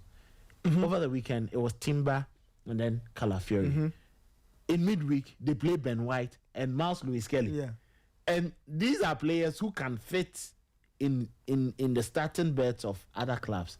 And it clearly gives an indication that sort of balance and squad depth that he has important now. If Magalhaes is going off, you know that a Mosquera is coming on. And he can come and just do the bit so well. So, good for Arteta, but, the team can be more expressive. Well, we'll see. He has to unleash them a bit more. A lot of people believe he's got to do that. Michael Asaribredu is joining us. Michael, good morning. How are you doing? Good morning, guys. I'm good. How are you? Yes, we are fine. Today, I see you are outside. Exactly. I see you are outside. We're talking about the Champions League. We've touched on Newcastle's away win, Arsenal winning, a bit of cardback because of Ghanaian interest. Of the three, I don't know which one you want to talk about before we get into the spicier encounters, right? Barcelona, PSG, and then Monaco and Man City. Well, I think for the Arsenal win, it was that necessary. First of all, the most important thing from the Arteta point of view will be about getting a win, a clean sheet. So I think in his notebook, this will look like a perfect win for him. And how he managed his squad, judging by his player selection, especially in the attacking areas, he had the luxury of resting key players like Bukayo Saka, who had just returned from injury, and as such, will not have coped with enjoying consistent minutes because he needed to be eased into the fixture schedule so that you don't overburden him or overload him in terms of matches. And so being able to rest someone like Bukayo Saka and being afforded the luxury of bringing him on very late and still seeing Saka getting on the scoring at will be something that pleases Mikel Arteta. And the beautiful thing about Arsenal's Champions League campaign so far is the fact that they've won 2 games and they've kept 2 clean sheets. So defensively, they've proved that they are solid. And then also offensively, they've proved that they can get the goals as and when it matters. So I think Arsenal's win, in as much as it will not tick the box for blockbuster results recorded during the midweek, I still think is a very important one, judging by the circumstances. And then for Karabakh, I kept telling folks I was watching their game with because I had a keen interest due to the Ghanaian player Emmanuel Adai, that they were going to beat Copenhagen. Not because Copenhagen weren't so good, but you would have to look at the Danish sides and how they compete in Europe, and it will definitely pay off. but for Carabao, they've been very consistent in terms of the lower tier European competitions like the Conference League, like the Europa League. And just like the story of Bodo is, they've built a certain reputation. So playing in the Champions League will not really be much more of a tough task for them. It is not going to be a stage where it frightens them. They know what it takes to deliver on big European nights. And having that impressive results on match day one, where they went all the way to Portugal to beat Benfica, I knew that they would draw a lot of confidence from that and then take it into their game against Copenhagen and win. But it was the way they recorded that victory, getting 2 goals and then failing to concede. I think it is all impressive. And I think these 2 results are actually ones that I had my eye on, and it was very, very impressive. There were quite some surprising ones, like Monaco, Manchester City. Although I expected Monaco to score, I still thought that Man City had the quality to put that game to bed and not make it that close, to allow Monaco a window of opportunity to equalize in the latter stages. I think City should have had a goal cushioning, maybe led by 2-0 at that time. And even if they had considered the penalty, then it wouldn't really have jeopardized their chances of winning. So these are one of the things which I think going forward, Manchester City will need to correct. They will need to improve to help their cause. There were also other results. Kevin De Bruyne, and he is aging like fine wine, but his quality has oozed through everywhere he goes. Just look at the first assist he provided for Rasmus Højlund. And it was very ironic. A former Manchester City player assisting a Manchester United player.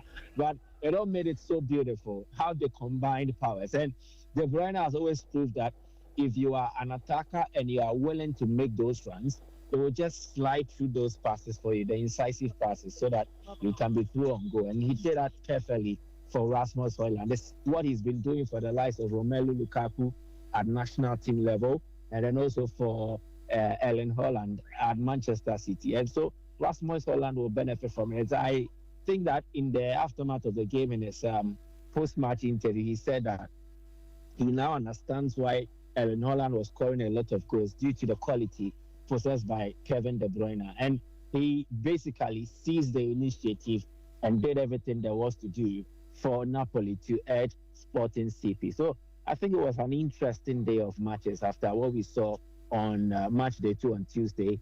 I think Wednesday's games also served as an interesting one. Well, you touched on you touched on Manchester City. Some people seem to think, and Kelvin, you know, you can also share your thoughts on this, that some people seem to think that City do have a closing out problem. Like, they can't seem to close games out well. You know, last night's game was an example. Some people have pointed out to a few of the games they've played in the league. I was watching, you know, the encounter, and I thought how they ended the game was really strange. Not enough intensity, and then very lazy defending from Nico Gonzalez, that in such a crowded area, the best thing you could think of was to swing your leg when a player's head was there, and you potentially cost your team. So I don't know, right? Kelvin, I thought it was a really bad way to end the game. I thought that, as Michael was saying, they should have pushed on to score a third goal, but they couldn't, and Monaco found a way back. Well, it's been clear. It's been very clear that, you know, Manchester City seem to be lacking that you know, firepower to score many times and then seal out games. I don't know whether it's also because of the consistent break in the main architects of the Pep Guardiola team.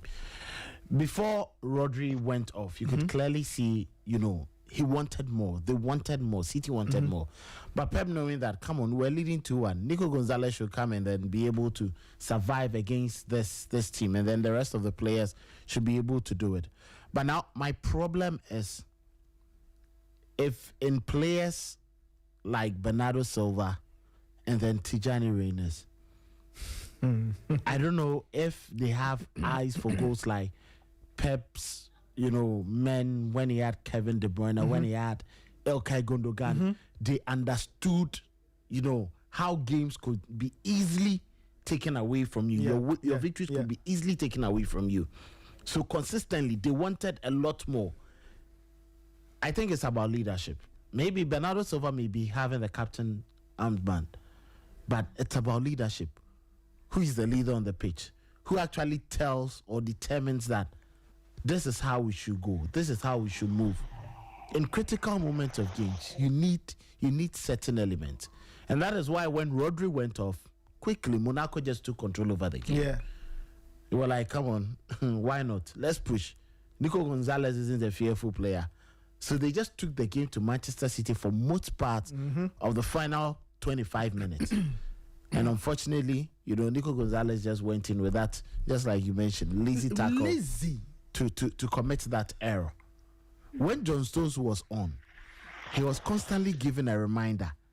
Take your time too. He was giving that attention to Ruben Diaz. We all know Diaz has been very off in the last couple of games from last season, the end of last season. Even when Portugal were playing the Nations League, you could just realize that it wasn't him. I think it was it Ignacio? Ignacio was partnering him in central defense. That Portugal had that centre back.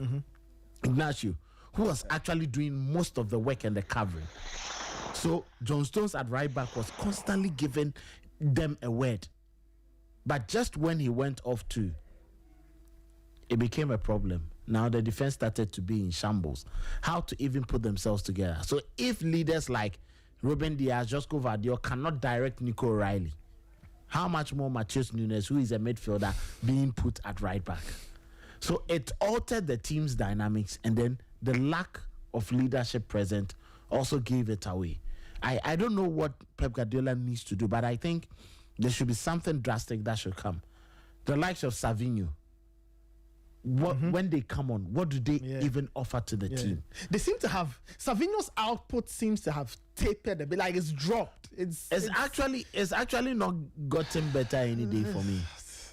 If Savinho is brought, and judging from what Manchester City had, Riyad Mahrez, look at those players. He plays to score. He plays to get goals. But if you don't have Riyad Mahrez and Savinho comes, Jack Grealish came, if these players are not giving you goals, then it means that investment has actually gone very bad. To the point that now Pep Guardiola making substitutions is very careful. Yesterday he played only 3 cards because he was afraid that he was going to destabilize his team. Why should it be so?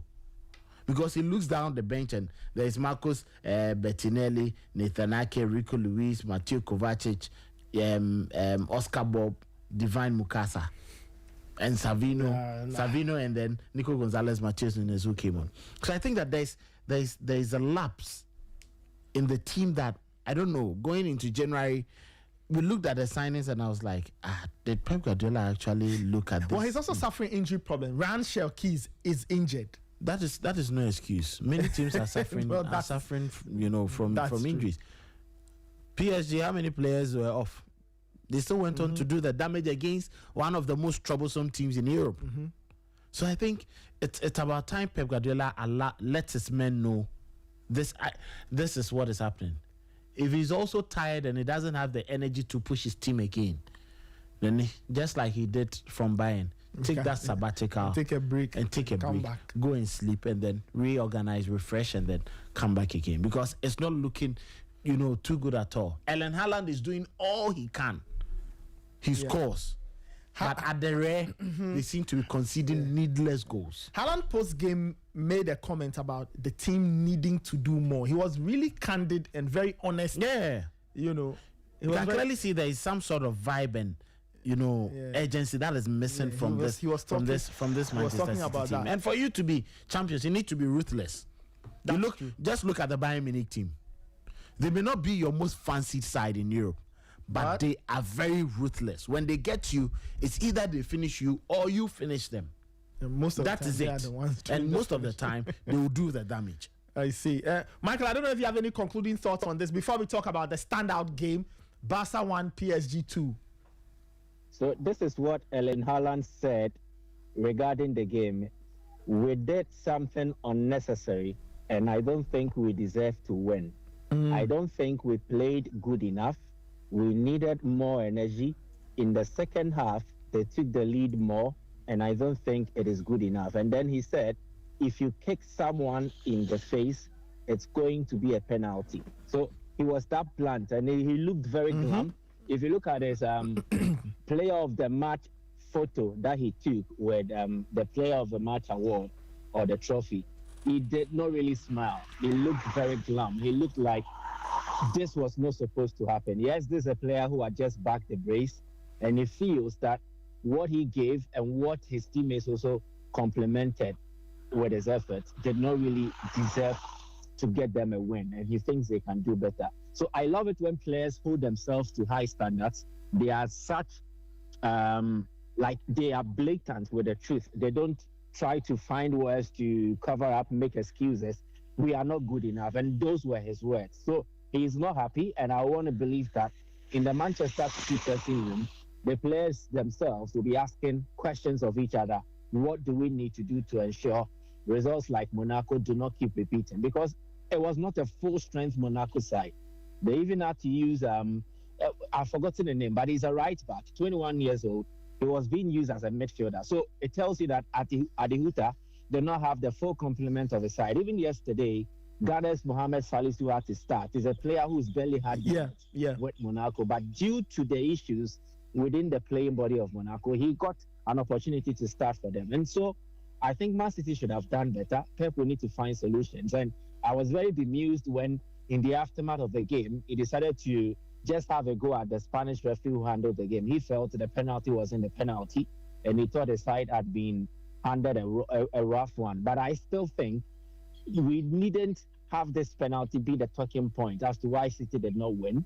City failed to do their job, most especially in the first half. They should have closed the game out in the first half. They failed, and then they offered an opportunity for Monaco to claw back, and they just did that. So I think City will need to learn from this.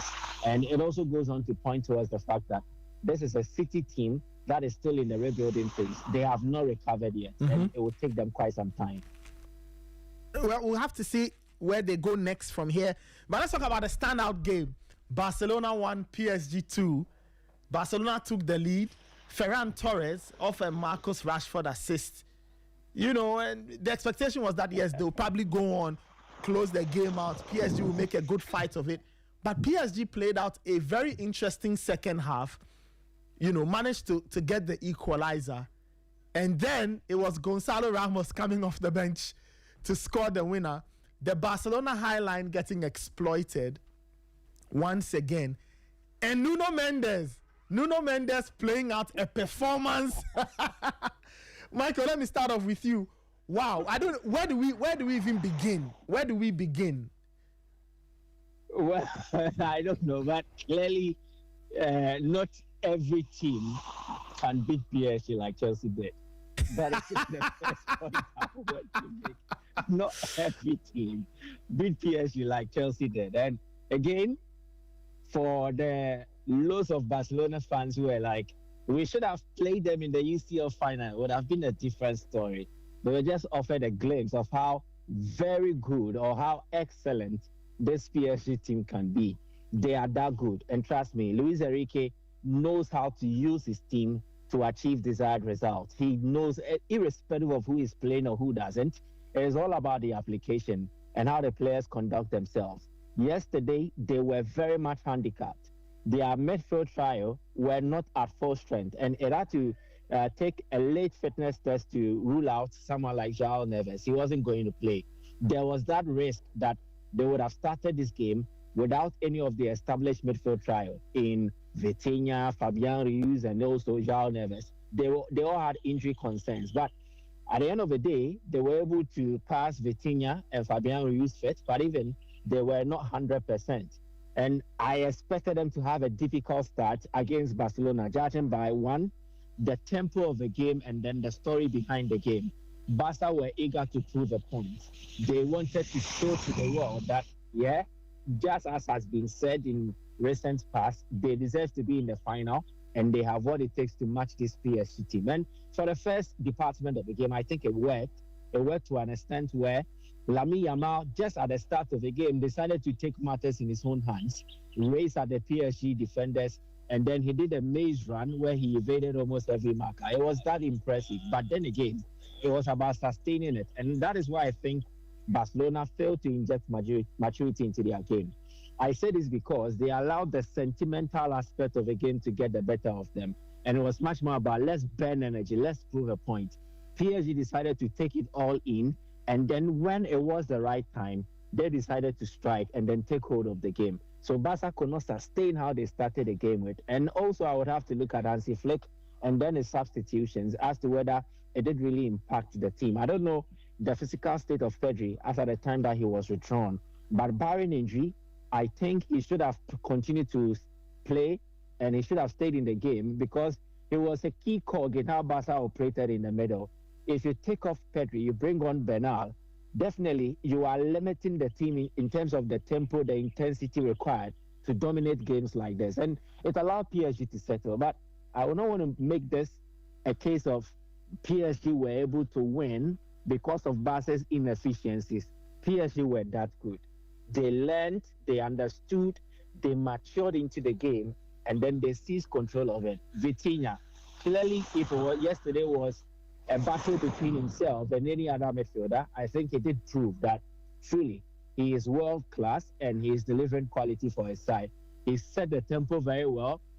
He brought calm to their defense and also integrated very well in terms of coordinating their build-ups and then working together with the attackers. It was that impressive. And if I was Luis Enrique, yesterday was the pointing, it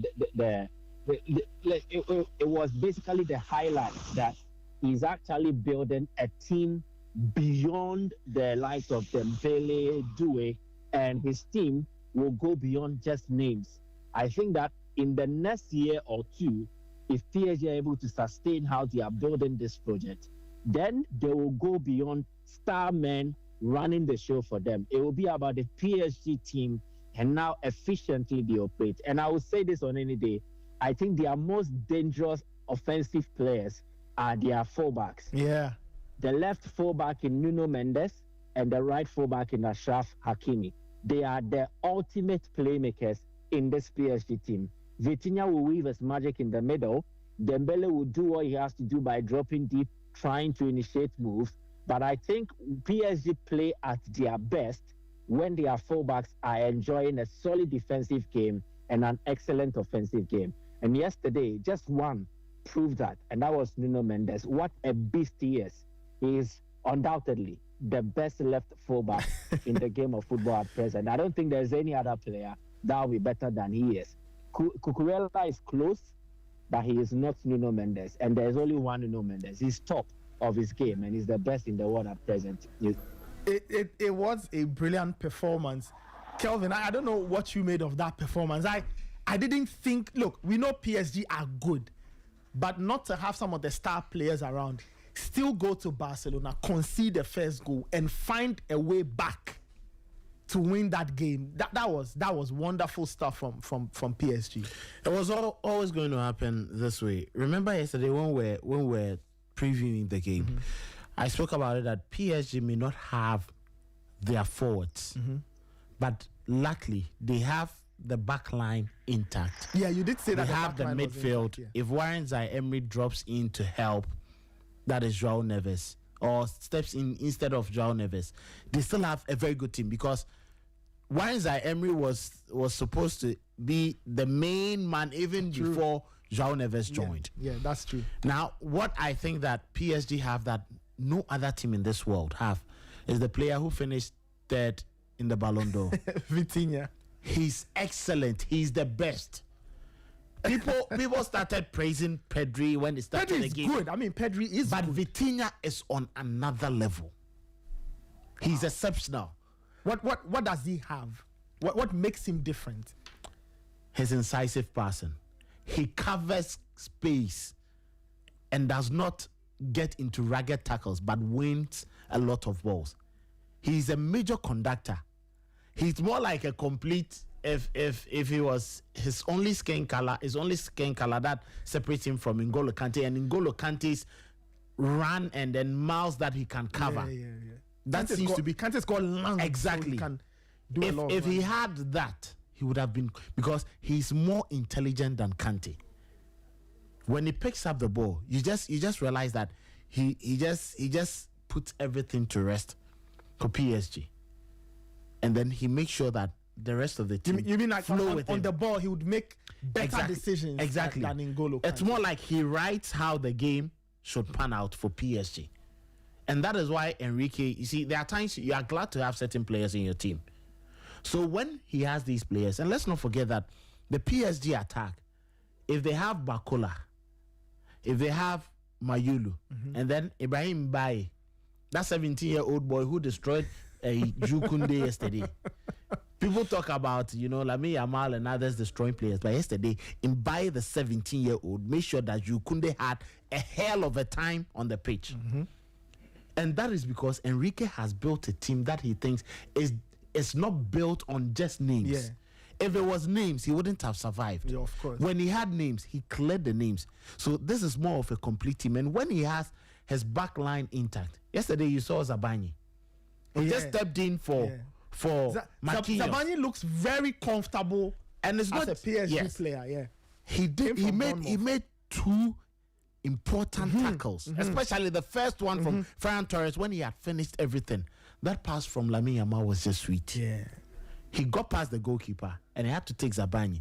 And on the opposite side, he had earlier gone to head in a ball, and it got to a point. Pacho seemed to be disturbed by the rant of Ferran Torres. So what he did was, let's just swap positions. And that was it. And let me take care of Ferran Torres. That was it. So if you have a defense like this, and just like you and Michael mentioned, those laterals, Nuno Mendes, he's always given a 10-10. He doesn't know an off day.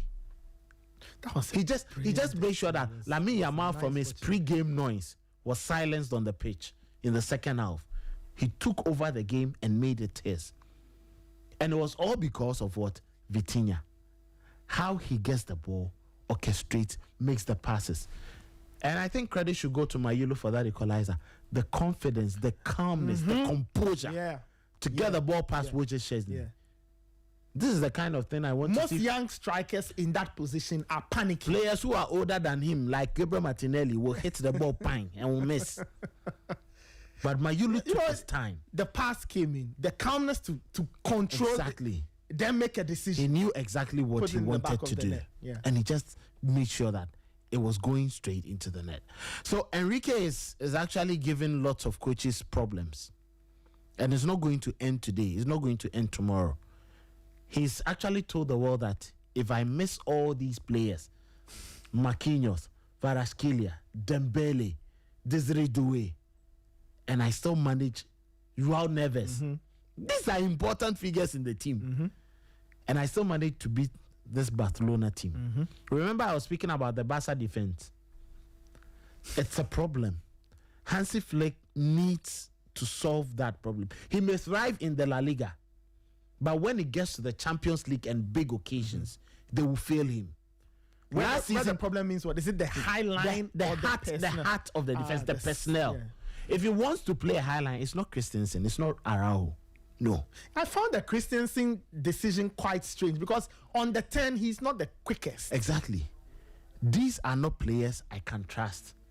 That you play a high line and you are playing against a very fast, quick transition team like PSG with all these youngsters. After the first goal, I was thinking, come on, this gentleman, just pull the line back. It won't hurt you from defending to win a game. Christensen came on late in the game. Yes. But soon after he came on, PSG went to find the winning goal. Yeah. That was when the winning goal did what? Did come about. Just look at that pass. Across the defense, the face of the defense. Hakimi. It was just sweet, smooth. And there was nothing they could do about it. Enrique needs to get all the credit. Hansi Flick will try, but for the Barca fans who were making noise that if they had gone to the final, they would have taken 6 against this PSG tean. Maybe they wouldn't have with played Dembele. Maybe they wouldn't have played. Yesterday they played in the final no more highline. Maybe because the final, he will be a little conservative. He won't be a little conservative. He will play. Hansi Flick. So highline till we die. You've forgotten him handling the German national team. He was losing, but he was still not willing, not ready to change. He was like, yes, I will do my bit. This is what I want to do. This is what I want to do. So credit to them, and for Goncalo Ramos, yes, this is what he knows how to do best. So he can stay on the bench and come on to finish games for the youngsters. I think it was quite an exciting night of football. Dortmund also bouncing back 4-1 to Bilbao. Athletic Club. It looks like they just came to watch. They came for a tour, the Champions League. It's not good for them. They will go back and enjoy. And I think credit to Villarreal for also coming back. Yeah, Juventus, I was quite surprised they let everything down in the final moments of the game, and then they also lost their lead. But they had chances they should have finished. True. McKennie and then Jonathan David got very brilliant opportunities, but decided to miss. And then when Villarreal got that opportunity, they were like, oh, hallelujah, let's just finish it off. And then Renato Vega got that final equalizer. But that goal from Conceição was also brilliant. The bicycle kick. No, the Gatti one was a bicycle. Okay. But the second goal, when he picked it from midfield, ran a couple of miles, got past the defender, and then used his right to shoot it past the BRL goalkeeper. That was also a very good goal. So it was an interesting night. These are the kind of games you'd want to watch every now and then. And for Newcastle United, that was also a very good win for them against the Union Saint-Gilloise. And then Karabakh FK, Omedi Edrana. 2-0 against FC Copenhagen. Yeah, they beat Copenhagen 2-0. And they have 6 points. Yeah. They have 6 points. They've beaten Benfica on the road. Yes. They've won here. They've won at home. A few more points and you see them qualifying for the next if they don't make automatic qualification, they would make the playoff. And that would be interesting. Karabakh will beat Manchester United. I mean that one there is non-negotiable. The EFL Cup, which club do you lose to? Grimsby. We lost to Karabakh. All right, 9:21. We'll take a spot of music, but a quick run through the results for the Champions League. Karabakh 2, Copenhagen 0, Saint-Gilloise 0, Newcastle 4, Arsenal 2, Olympiacos 0, Barca 1, PSG 2, Leverkusen 1, PSV 1. Interesting game. Dortmund 4, Bilbao 0, Man City drew 2-2 with Monaco, Napoli 2, Sporting 1, Villarreal 2, Juventus 2. This is still the Sporty Breakfast. Your comments are welcome. 0542571061. Let's take a spot of music. When we come back, we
very devastating news. But news coming in this morning is that former Great Olympics coach Anna Walker has died at the age of 62.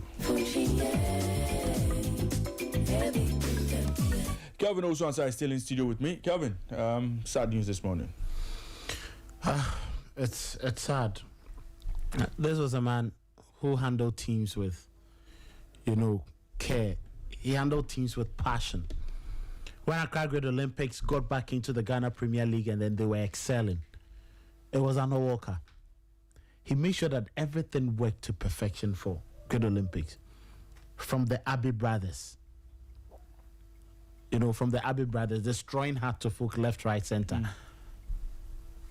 Benjamin Asari playing under Anna Walker. A lot of the guys. I just missed the names. Gladson Awako got back into the league and he was the man who actually made sure that Awako got back to that level where Hard to Folk chased him and eventually he went to sign for the Phobians. You look at Anna Walker's teams and he built them with time and patience. And in the end, you see that love and passion of a father figure on the team. Barely could you see him extremely animated down the technical area. He gave lots. Unfortunately for him, his Black Galaxies team failed when they went for, the Chan, when he was assisted by Prosper Natiogum and the likes. Yeah. He made that move to Samatex. Fortunately, it wasn't an environment that he really loved.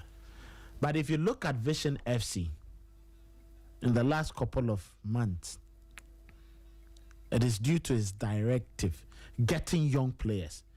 You look at the left back and the right back, some of the players that, when they were losing Ali, Duku, when they were losing Duku to Hard to Folk, he just didn't mind.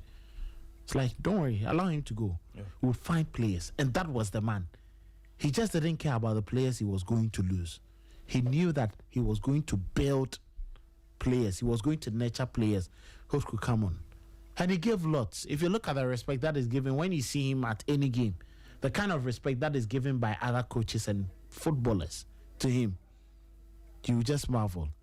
It's unfortunate that we've lost such a giant. And for Vision FC, the family of Vision FC and everyone, he was well known with Great Olympics though, but currently he was working with Vision FC and he's lost his life.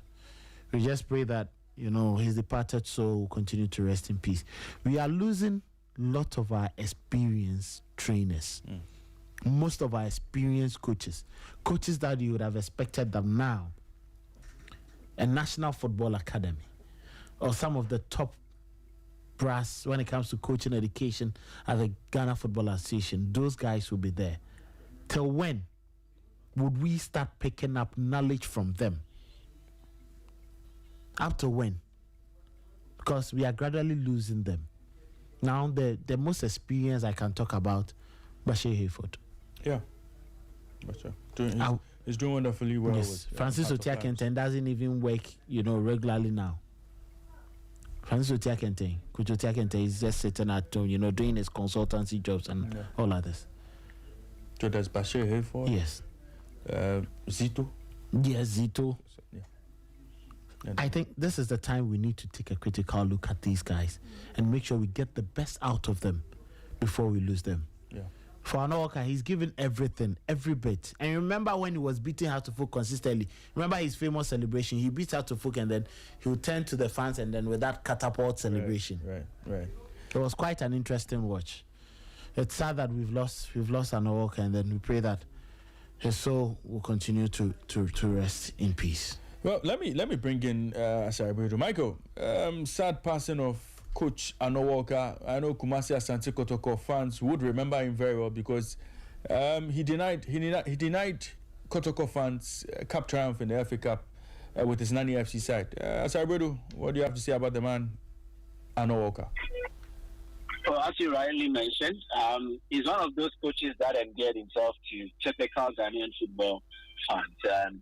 He was one for the local terrain. His work show mostly when it has to do with grooming players and then unearthing raw potentials, polishing them to making them look like they already established. Calvin rightly mentioned the Abe brothers at Great Olympics, but it wasn't just the only body of work that Anawalka had contributed as regards Ghana football.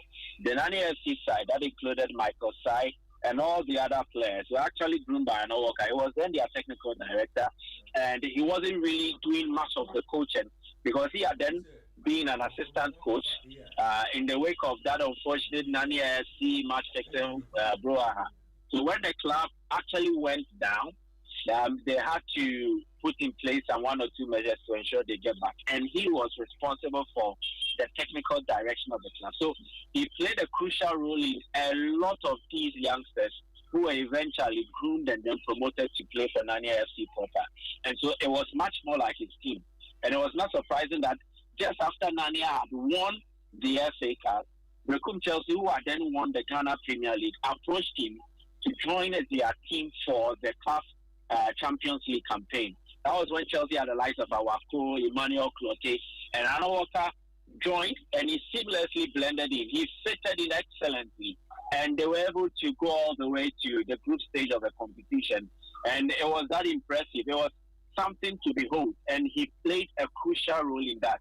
It is not surprising that he also had an excellent working relationship with Glasson Awako at Great Olympics, because everybody felt Awako's career had taken a nosedive, and as such, there was no way back for him. But under Anawalka, he was able to rediscover some of his magical moments, and then he even earned a transfer to Accra as a coach. It was a big money move. So clearly, he was a player developer. He was a talent developer. He knew how to tap into the untapped regarding footballers, polish their raw potential, and make them world beaters. And that is something he did and excelled at. At some matters, he didn't really get enough credit, all because he did not win the league, blah, blah, blah. But I also feel players like Ebenezer Afo, who eventually went all the way to play in the Black Stars because he received the Black Stars scholar, all benefited from Arnold Walker's coaching. Ebenezer Afo, Isaac Afo, Ebenezer Afo, a lot of these players, they profited from him. So just after he left, Nurudin Amedu, who came on board, didn't have to go through the struggle of preparing players for the top flight. Anawalka went through that because Samates had then qualified to play in the Ghana Premier League from the Division 1, and having to transform the mindset, the mentality of players from a typical Division 1 own to a Premier League one, it is one that he didn't really get much credit for. So he did a solid job in terms of the work that he did. And then just recently with Vision FC. But I think for the Kodoko faithful, they will know him for the pains he's inflicted on them. One, the pain he inflicted on Kodoko through Nania FC. Two, the pains he inflicted on Kodoko through Great Olympics. And don't forget, Great Olympics were the ones that beat Kodoko for them to sack Maswa Kunedu. And it was Anawalka at the helm of affairs. He's, I think, single-handedly, he played a role in the fate of 2 Asante Kodoko coaches, and Maswa Kunedu is one. So the Kodoko fans know him well. They respect his work too. They understand that he's mostly a tough opponent whenever they come up against him. And it's so sad that it has to be this way. But may he rest in perfect peace, condolences to his family. But he's someone who has come and paid his dues fairly to Ghana football. But the only thing is, we will always have to discuss this when developments like this do arise.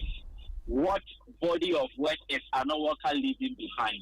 What evidence, what document, what do we have to remind us that this is what Anawalka was about? Nothing. So he came, he served, and then he's gone. It was like basically he does not leave behind any kind of memory. We will just talk about him as we are talking now, but there is not a single document that will capture his work, everything he worked around, his principles, and also his footballing journey. And I think it is one thing that we basically need to improve on as Ghanaians. We cannot allow people who play such exemplary roles like Anawalka to just leave the scene or exit the scene. We will need to have something about them that will keep reminding us of how good they were, and also serve as an information piece for people who are yet to come, so that they can tap into history, read it, and then benefit from it eventually. It is so sad that we don't have that. And that is the downside of everything that has happened today. But I think we should celebrate him and what he contributed to Ghana football. Right, Michael, I agree with you, and I think Kelvin also agrees with you on this one. Clearly, we have to figure out how to properly document the works of our coaches and what they stand for, their philosophies and all. Just so anytime we speak about them, there's a reference point, and even their performances can tell exactly the document will reflect their performances and how successful their strategies and tactics were. I think that it's a good call, and hopefully I'm sure the living would draw very vital lessons from some of these conversations. This is still the Sporty Breakfast, and a good time to get into what will be happening in Europe tonight. There's a second tier and third tier European competition to look forward to as well. There's the Europa League happening up tonight. It's the second day of Europa League competition in the league phase. AS Roma take on Lille, Bologna take on Freiburg, Brandt take on Utrecht, Celtic versus Braga, FCB versus Young Boys, Fenerbahce take on Nice, Ludogorets play Betis, Panathinaikos take on Go Ahead Eagles, Pilsen will play Malmo, Basel take on Stuttgart, Celta Vigo play PAOK, Porto take on Red Star Belgrade, Feyenoord take on Aston Villa, Genk will play Ferencvaros, Lyon take on Salzburg, Maccabi Tel Aviv play Dynamo Zagreb, Nottingham Forest face Midtjylland, and Stamgras would take on Rangers. Kelvin, 18 games coming up tonight. Which games should we pay attention to tonight? Which games are the top liners in this one? Well, I think it will be quite interesting to see, that game. I want to watch the Roma-Leo game, but I would also want to see, that game between Olympique Lyonnais and Salzburg. The reason why I would want to see that game is all because of the different, players that you'd have in this team, very young teams. Malik Fofana, Martin Satriano. They've had, some very interesting starts to the season. And for AS Roma themselves, Salzburg, there's Ghanaian interests, Edmond Beidu. I would want to see how he can also fare against, a bigger team. He would have to contend with Ainsley Maitland-Niles, former Arsenal midfielder and right back currently for Olympique Lyon on the left-hand side of that is Salzburg's attack. I would want to see how best they can actually, play. And, both are very youthful sides who would want to, play the ball around and get into, the penalty area, take their time to score. It's more like they look more at progressive football than just getting, the results. And I think that would be an interesting watch. But the top liner that will be played, very as an early kickoff game is the game that you mentioned, which is coming up at 4:45. AS Roma, Leo. I've seen Roma with, lots of changes in their team, the way that they play.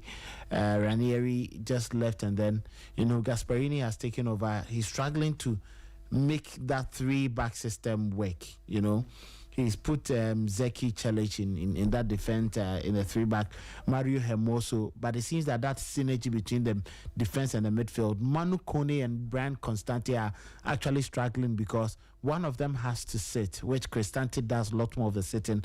Kone moves forward, but he has to double up and come back because you have Kostas Tsimikas almost every now and then wanting to play as a left winger instead of a left fullback. So it's actually giving them, a number of problems. But I think that in attack, there's a lot more that Sharari and Artem Dubik can do in this particular game. I tip them to win this game ahead of Leo, but Leo also have a man who knows the Italian game very well, Olivier Giroud, who's returned to complete his career in France. Yeah. So it will be quite interesting as in how they will be able to, limit him, his play. I watched, I think, a snippet of their training and to see how Nabil Bentaleb was constantly hitting the ball to him to try just bring it down, test it down so that the scraps can be picked up, by the other forward lines like Harrelson, and then see if they can get some very good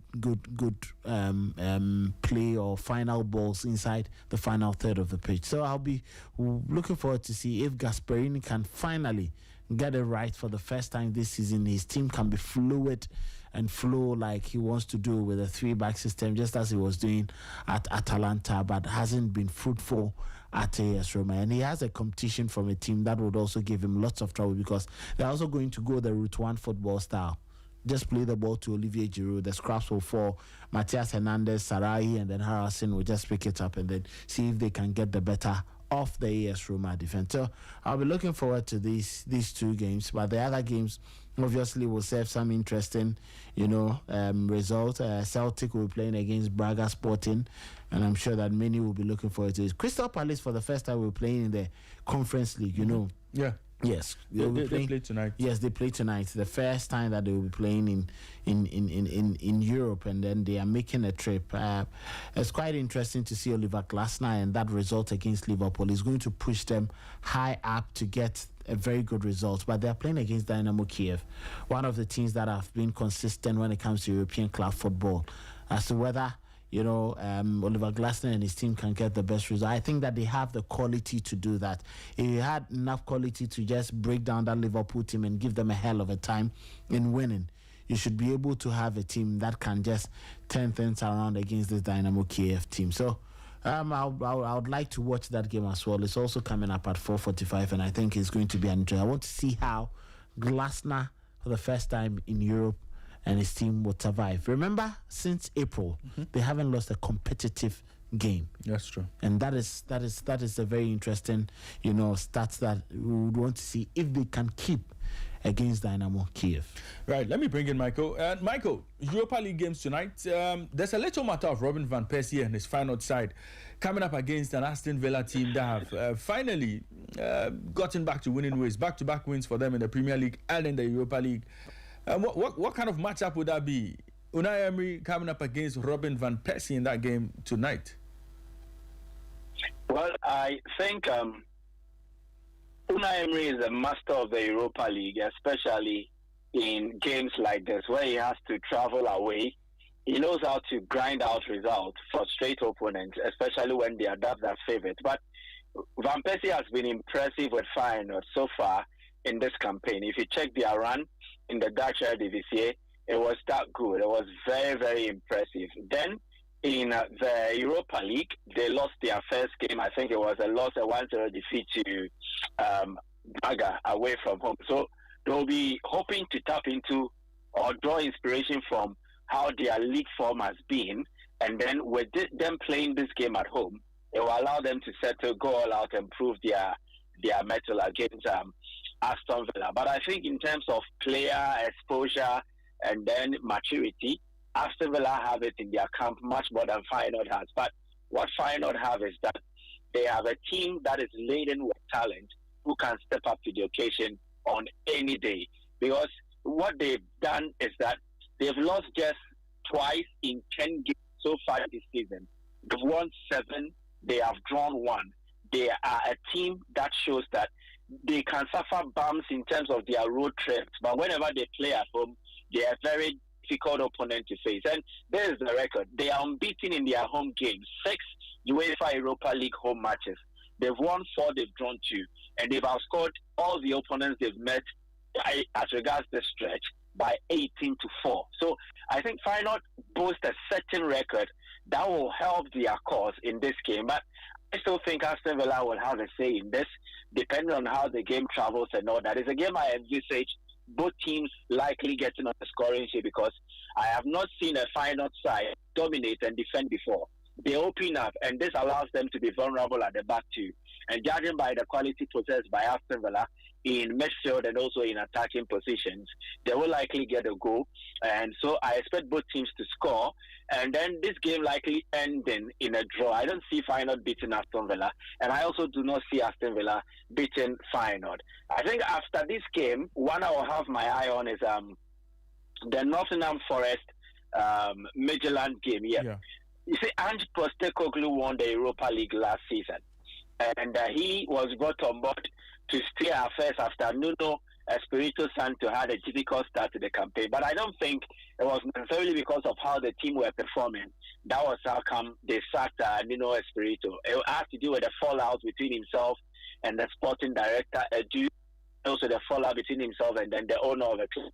Now they've brought on board Ange Postecoglou, and it's not won a game so far. So pressure will be on them to get their first win. And this game is also symbolic in the sense that it is the first home European game for Nottingham Forest since 1996. So a lot of emotions will go into this game, and I expect the fans to tap into this and then create a certain charged atmosphere, one that intimidates Midland. Yeah, Midland has some good individual talent, but I still think they are untested at this stage. And playing against a team like Nottingham Forest, who are loaded with a lot of options, clearly means that they are at a disadvantage. Nottingham have one of the best English midfielders in the game. If you look at Adam Watson and what he's doing for Crystal Palace, Elliot Anderson is doing similar for Nottingham Forest. And his partnership with Ibrahim Sangare looks to have found enough like quality. They have actually do some quality into the midfield, and it has made players like he is dropped to the bench. And I think Elliot Anderson today will deliver something good for Nottingham Forest. And the attack, Igor Jesus, who dazzled at the Club World Cup for Botafogo, and then also Callum Hudson-Odoi, his pacing nature, is playing the best of football. Morgan Gibbs-White, who is the most important offensive player for Nottingham Forest. And then I don't know if Dylan Bakwa is going to start, but if he does, he also offers quality. So I think Nottingham have enough in their tank to unload against Midland and then get a win. So I am tipping Ange Postecoglou to get his first win since he took charge of Nottingham Forest, and it will come against FC Midland. Aside that, I think there are some other interesting games, and I think anybody who enjoys European football will certainly get a lot of matches to observe and also enjoy his football. Michael, great insight in there. Let's have a conversation tomorrow on what happened tonight in the Europa League and Conference League as well. Hopefully we'll catch up with you tomorrow on the Sporty Breakfast. Thank you very much for your time and have a good one. All right, thank you very much, Raymond. Great. Kelvin is still in studio with you. Kelvin, wrap-up comments? Well, I'm wrapping up, but let's give credit to Morocco for the wonderful thing they are doing at the Under-20 World Cup. They beat Brazil by 2-1. Yeah. It's not just about, the victory, how they play. And just like we were saying, these are guys who have allowed the system to work for them, built proper fundamentals, and now they have their players playing in some of the top leagues and very good environments that nurture players like Portugal, France, Spain, Germany. So they don't have, that liability of, we are going to face boys who play for A-list teams and all that. They have the quality up there. They defeated Spain. Now they've defeated Brazil. These are top nations when it comes to youth level football, and they've managed to grab 6 points in 2 games. I think credit should go to them. Argentina once again, at youth level, thumping Australia by 4-1, and then Spain, they settled for 2-0 against Mexico again. So Spain are also actually struggling to. I'm sure tomorrow we'll get into that conversation. Yeah, tomorrow we'll have to get into that. And Italy, so it's just 1 point in 2 for Spain. Yes, and Italy with 2-0 against Cuba. They played with 10 men for, a part of the game. But today, USA play against France. France won their opener. USA, remember, they won 9. They beat New Caledonia. So we'll wait to see whether they can beat France by that same margin. And then Colombia will also play against Norway.